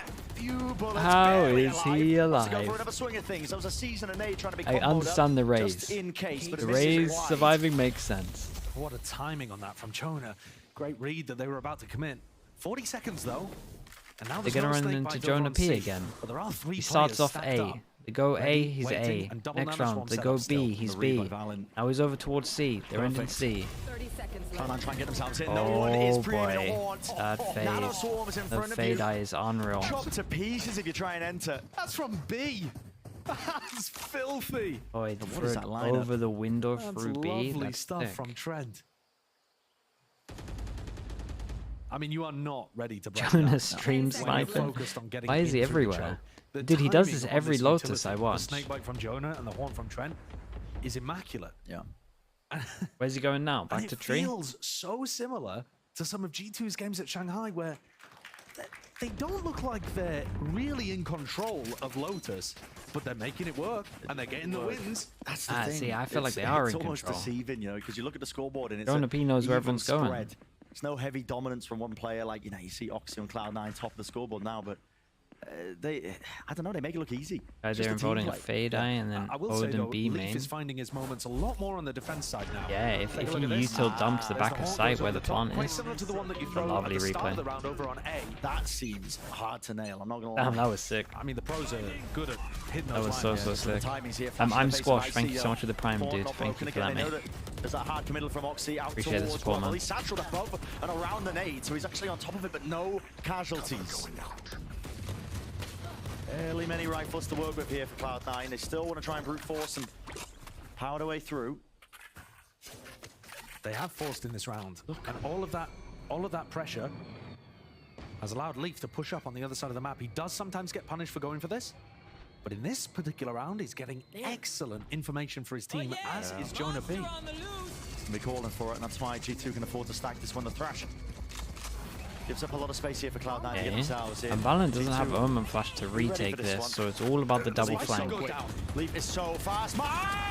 No way, how's he alive? Enough reset for it. No, how is he invincible, bro? How could no one kill him? Prowler sent flying bullets alongside it. G2. Leaf is now just spamming all the bodies. I can hear him in the background. At the amount of rounds they've got in a row. And look at the scoreboard and where Leaf is at. Is he not dying there? He started out 1-7, and now he's recovered in this half.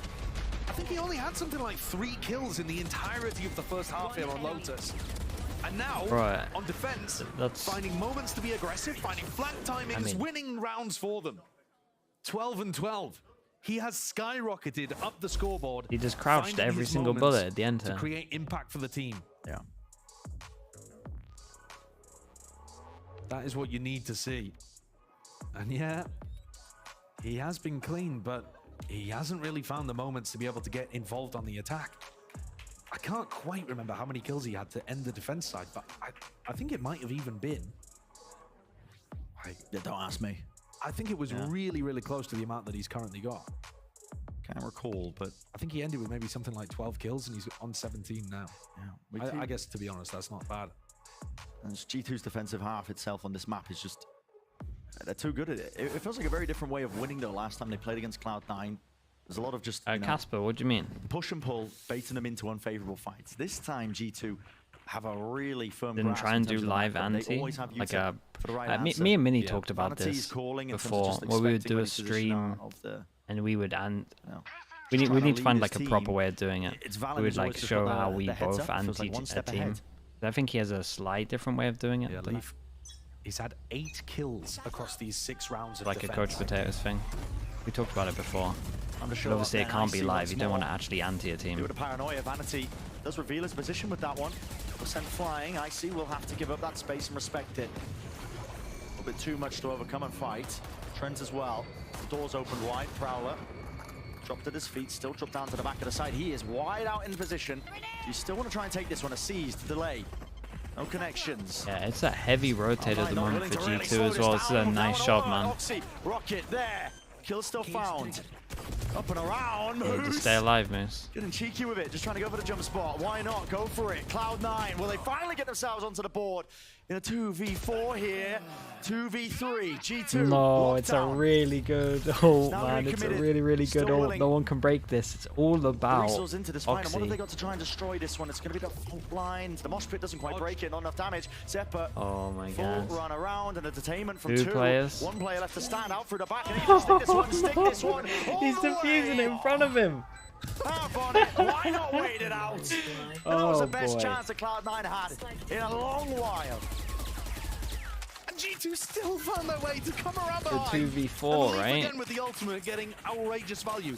C9 did not know whether they wanted to fight that, whether they wanted to punish the lockdown. It was a 2v5. It looked like 2v5 into a 2v3 and then onwards. And just to correct myself, as what I was talking such a strong ult if they don't have a main control. He currently has 18. That was the only kill he's got on the attack side. Annoying. I mean, talk about G2 stopping a superstar player from getting value on one half of the map. Yeah, they've done it again. That is exactly what defines the ridiculous round. I'm glad we didn't see the IMI replay. He's been able to do anything. He was playing Reyna. Gotta be losing his mind. Season 8, just out of the radius. We're getting that kill. G2's game plan, happy to give up the front section of A with this rubble control.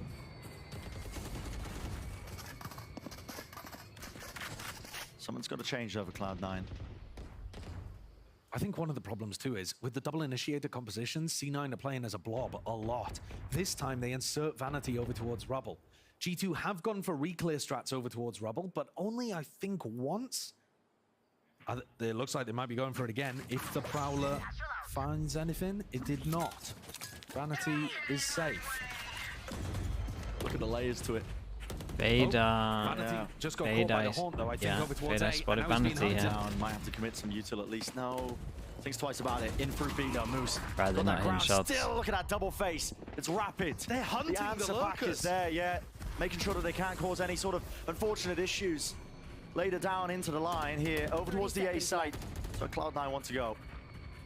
There's an open site, but G2 are rapidly once more there waiting. Flood attempt might be on the cards. They've already dropped down, doubled up into pit. There is an aftershock. We'll push them forwards. Oxy up and above the ropes. He wasn't set up for an easy fight there. Zeppa has to stick to plan. He was out of the fight while that was occurring, and still, how did Cloud9 hold on? They've lost control of the site. The positioning is no longer there. It's fault line. Seeking to redeem themselves. Horns over the top, and Rooney at least with the damage, and that flank attempt wrapping around Vanity. It's his job to contain. Finds it. One to the dome, enough to shut down Jonah P, and now 2 left to stand. With that kill, Vanity should be able to win this. But did he just smoke himself off? Maybe because the HP's to spam it, but... with the spam down, but Leaf dominates the angle. And a 12th round is what G2 are up to. What a comeback from G2 this has been. Yeah, I mean, it's been an unbelievable defense. And they do have an unbelievable defense full stop on this map. Crossfires all over the place. It feels like a classic C9 choke. Yeah. It really does. Damn, bro. Because they're getting themselves into spots they just can't convert, and they're losing so many important, crucial fights. I mean, Trent just barreled through them. And that is so much frustration on Imi's face. Look at that streak of teal in the timeline. There's no stopping him. G2 with that hyper discipline, and now the crossfire setup as that stun connects. Oh no! Okay, I was gonna say if he gets away with that, that's crazy. Tried to play it cool, but eventually the bullets did the job. They take down the Omen as well. It's like really big. Gone, smoke's gone. None of that available. And they know that they don't use the Viper smoke over towards C, so you can defend C. Keep it cool. Developed by G2. They want to try to contact peek into this one. Oxy's found. Dizzy. Molly at the feet. They want to commit. Vulnerability applied. And Vanity barely survives. 7 HP, and Trent gets to 3 pretty early. It's great on. And they've got good information from Moose's ult. They know that they're spread around here. Trent should be hit by the breach ult. I mean, they might not want to commit to this as well. They've still got 50 seconds. So with a nightfall. Only the one connection as well. Ah, the flash is too deep. Two damn teams. Still Rooney's there with a connection and a trade. Leaf in a 1v2. Damage on the Vanity. Still with the ult. Into this post! And that's how it ends.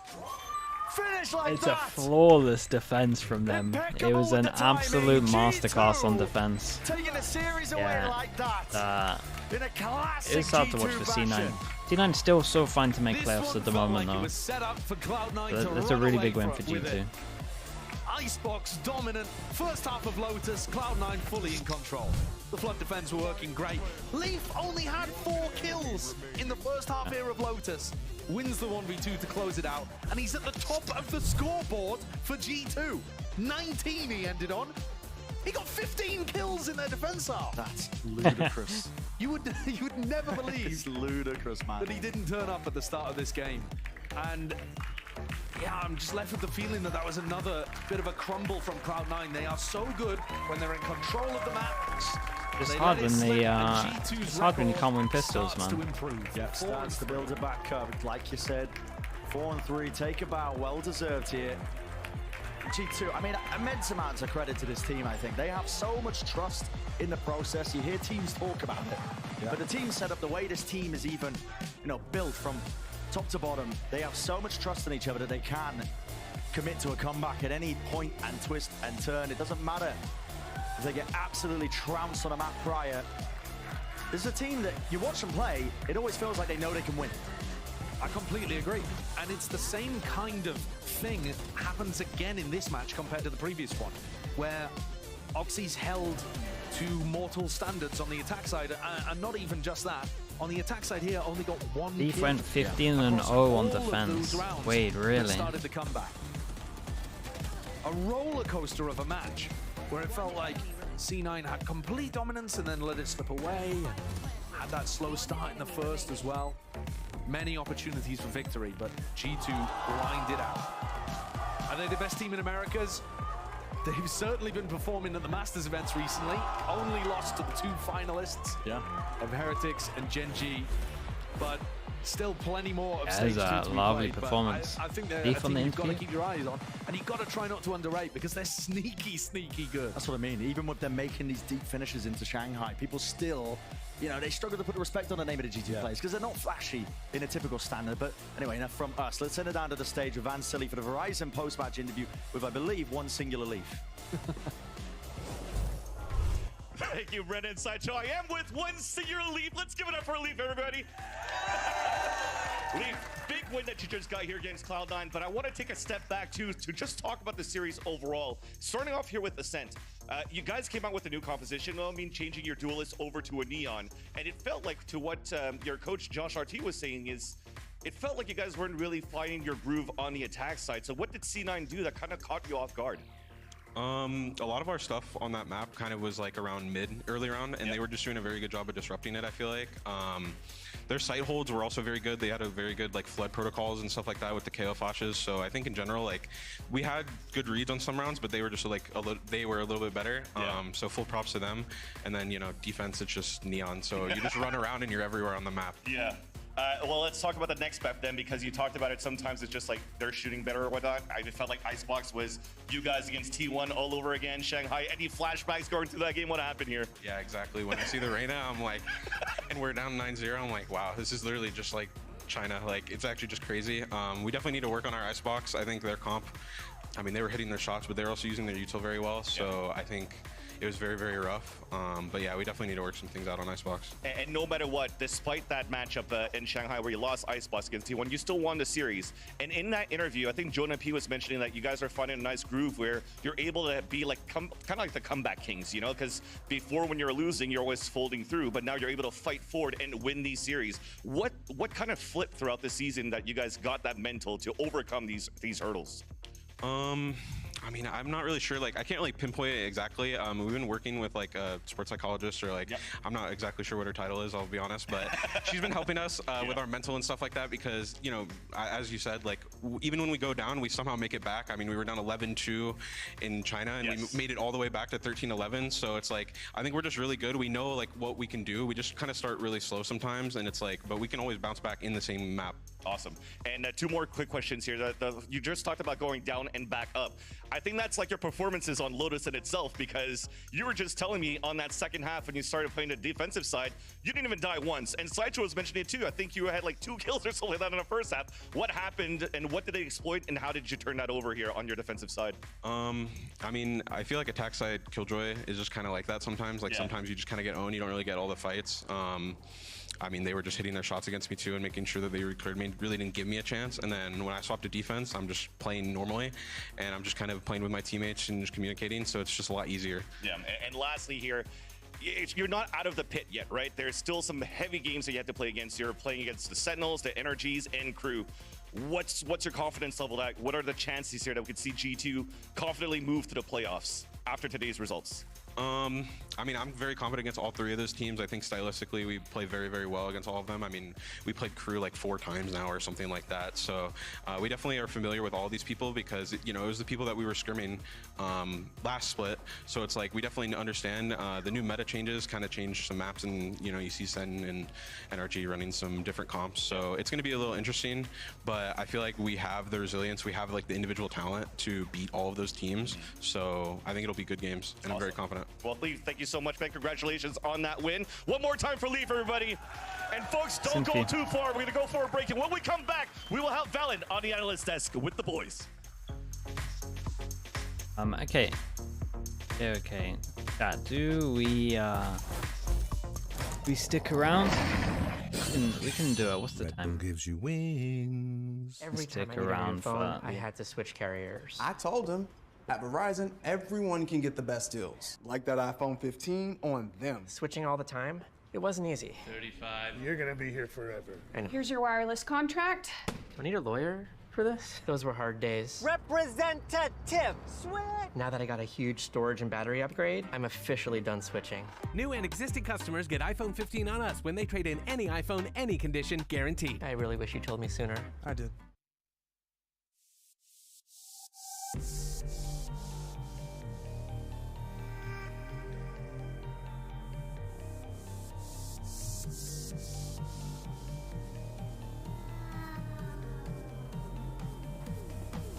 Wait, did they lose, Alex? Yumpy's gonna be furious.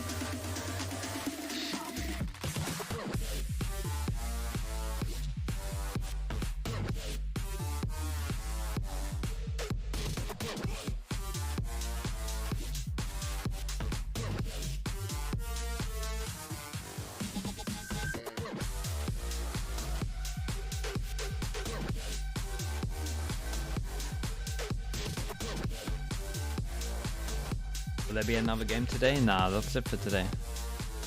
Only one game on Monday for Americas.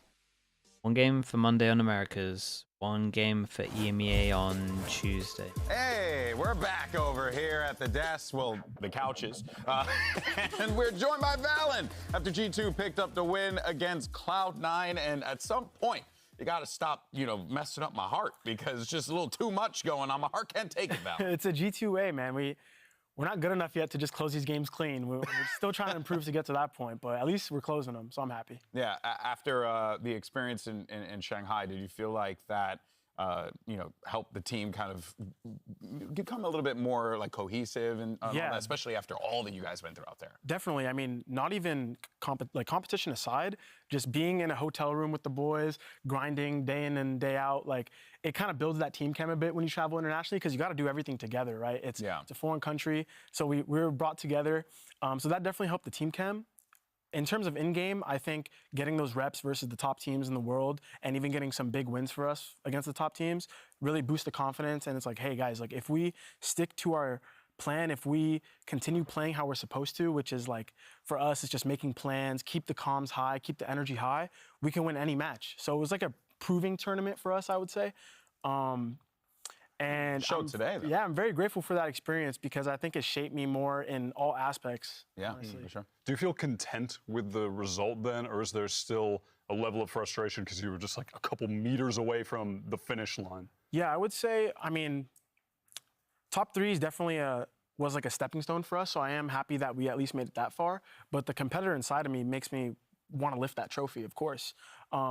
I was frustrated after the Gen G game because that was a game I felt like we could have had in our hands. Like, I remember I had a crucial mistake. We had some like crucial mistakes that when you watch it back, it just like irks you. Yeah, because we know that if we didn't have that, maybe we could have won. I would say the last day we got completely outclassed, so props to Heretics. But yeah, I want to lift this trophy once, man. It's always a dream to do that. Yeah, no, for sure, for sure. So looking at this Cloud9 game and considering the time and preparation he had to have, we were kind of shocked because you guys were the ones that were taking risks. You implemented the Neon. Is that something that we're going to be seeing a little bit more from G2? Yeah, I would say so. I mean, not to leak too much, but we have been practicing hard. You know, we haven't taken much of a break. I mean, we reset the sleep schedule early when we first came back, but besides that, like, we had both weekends we were practicing. Like, we had no days off because we knew that we were behind on time. These teams were watching us, prepping us all this time that we're in Shanghai, plus a new patch drop. So, you know, it's been a rough week. I know the boys are like tired and stressed out, and so am I, to be honest. But coming out with this win today was big for us. Yeah. And once we reach this goal, now we can take an off day tomorrow and maybe revisit the comps and, you know, just get that rest that we really need. Yeah, for sure. I think that it goes without saying that you guys have been through the ringer. You're feeling a little bit of that fatigue that we've seen other teams kind of deal with before. Now that you're in this position, though, and there was a discussion that was had about G2 being the best team in Americas right now. Is that how you feel currently, or do you feel like there's still just more? No, I think we're still a bit behind to be the best team.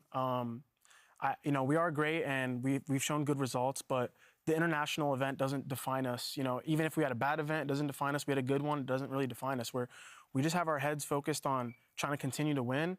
And until I reach that trophy, I'm never going to say I'm the best. You know, right now I would say 100 Thieves because they're the Stage 1 champs. And, you know, we're having these slow starts and hiccups in maps. Like you saw the Icebox look pretty bad.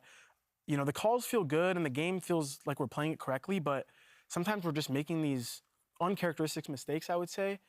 And we're still trying to nail that down. And once we can do that, maybe I'll be confident to call us the best in the world, or best in Americas. All right. Yeah. Yeah.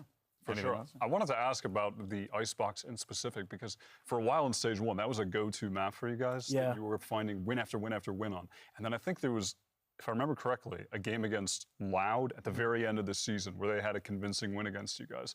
And from there, it just seemed like you haven't been able to remedy, you know, the issues that are occurring. What's kind of your take on that map right now and what's going wrong, what you're going to try to fix? Honestly, it's hard to say because in practice, the map feels good for us. And we watch back the VODs and, you know, we always come up with new game plans or ideas on how to play the comp again. Or not again, but in different ways to not be readable because we have shown it a lot, the double controller, double initiator. But, you know, I honestly, it's hard to give you the answer because I got to go rewatch the VOD and see what happened this time. I feel like every time with this map, it's something different for us. I would say, you know, versus Loud, they just were finding holes in our opens, so they were able to get 5v4s like almost every single round. This time, they just exploited B and we're down 0-8. It's a new problem every time, but I think with that, we're just going to keep trying to nail it down until we start winning on that map again because, to be honest, I'm comfortable with teams picking it. They look at our results and say, oh, this is the worst map for G2, but I'm confident with our map, with that map still. So we just got to see what we got to do. I wanted to ask you, actually. Sorry, I've just been listening very intently. I've just been, like, writing this shit down. Sorry, excuse me. It's okay, don't worry, still a player. We'll allow it. Just player to player. But I wanted to ask you directly, because I think we all kind of come to our own conclusions and think about, like, what y'all's play style is. And I've always seen you guys as, like, a very complete team that has many win conditions. Like, you know, there are teams that are very form dependent on, like, pop-offs, like individual pop-offs, like this guy needs to get a 3K in this round, and then suddenly you win the game. But for me, I've always seen you guys as a very complete team, but I kind of wanted to hear it directly from you, like what you think your team's play style is, especially with IC as well.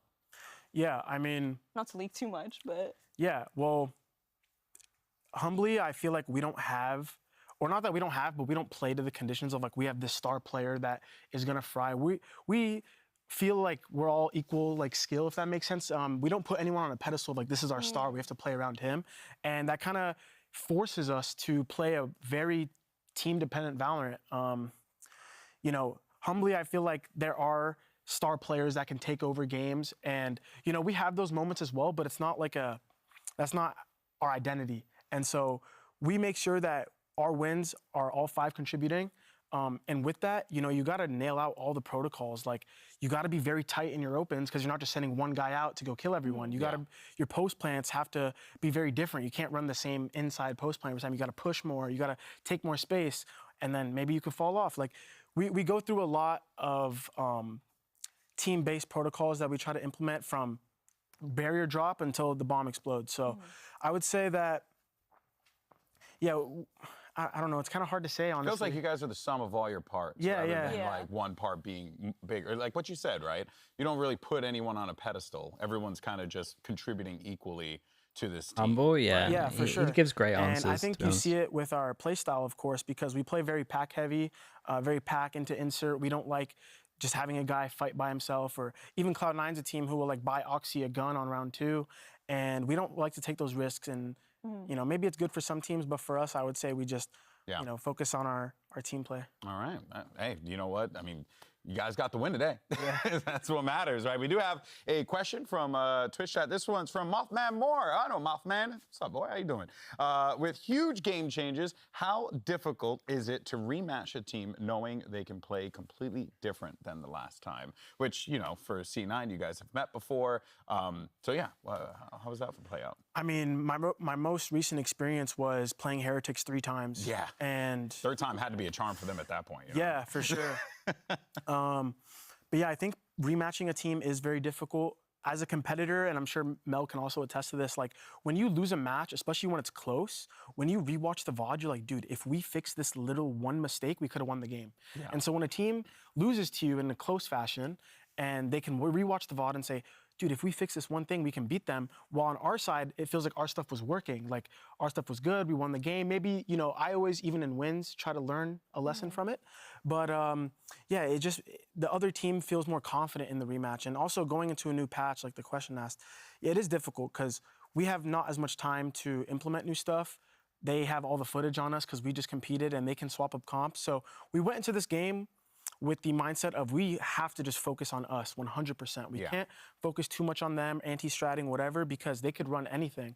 And so that was a big focus for us, just nailing down each part of our game to where there's no gaps, there's no mistakes that can be to happen.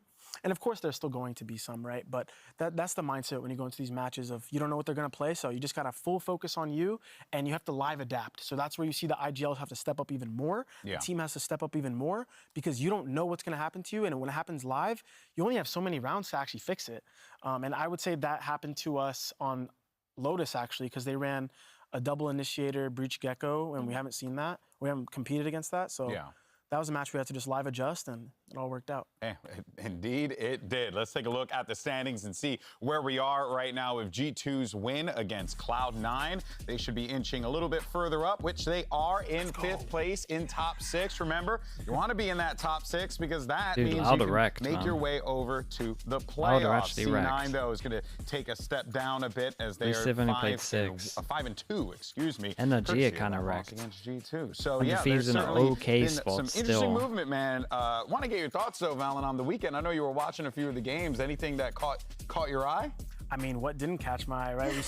We saw Furia close out a 2-0 versus 100 Thieves, who are the defending Stage 1 champs, and I don't think anyone was expecting that. Bro, I'm actually pumped for this game now. You know, coming with a new player, new game plan, they look like they revived themselves a bit. So I am excited to see Furia be a better contender in the Stage 2.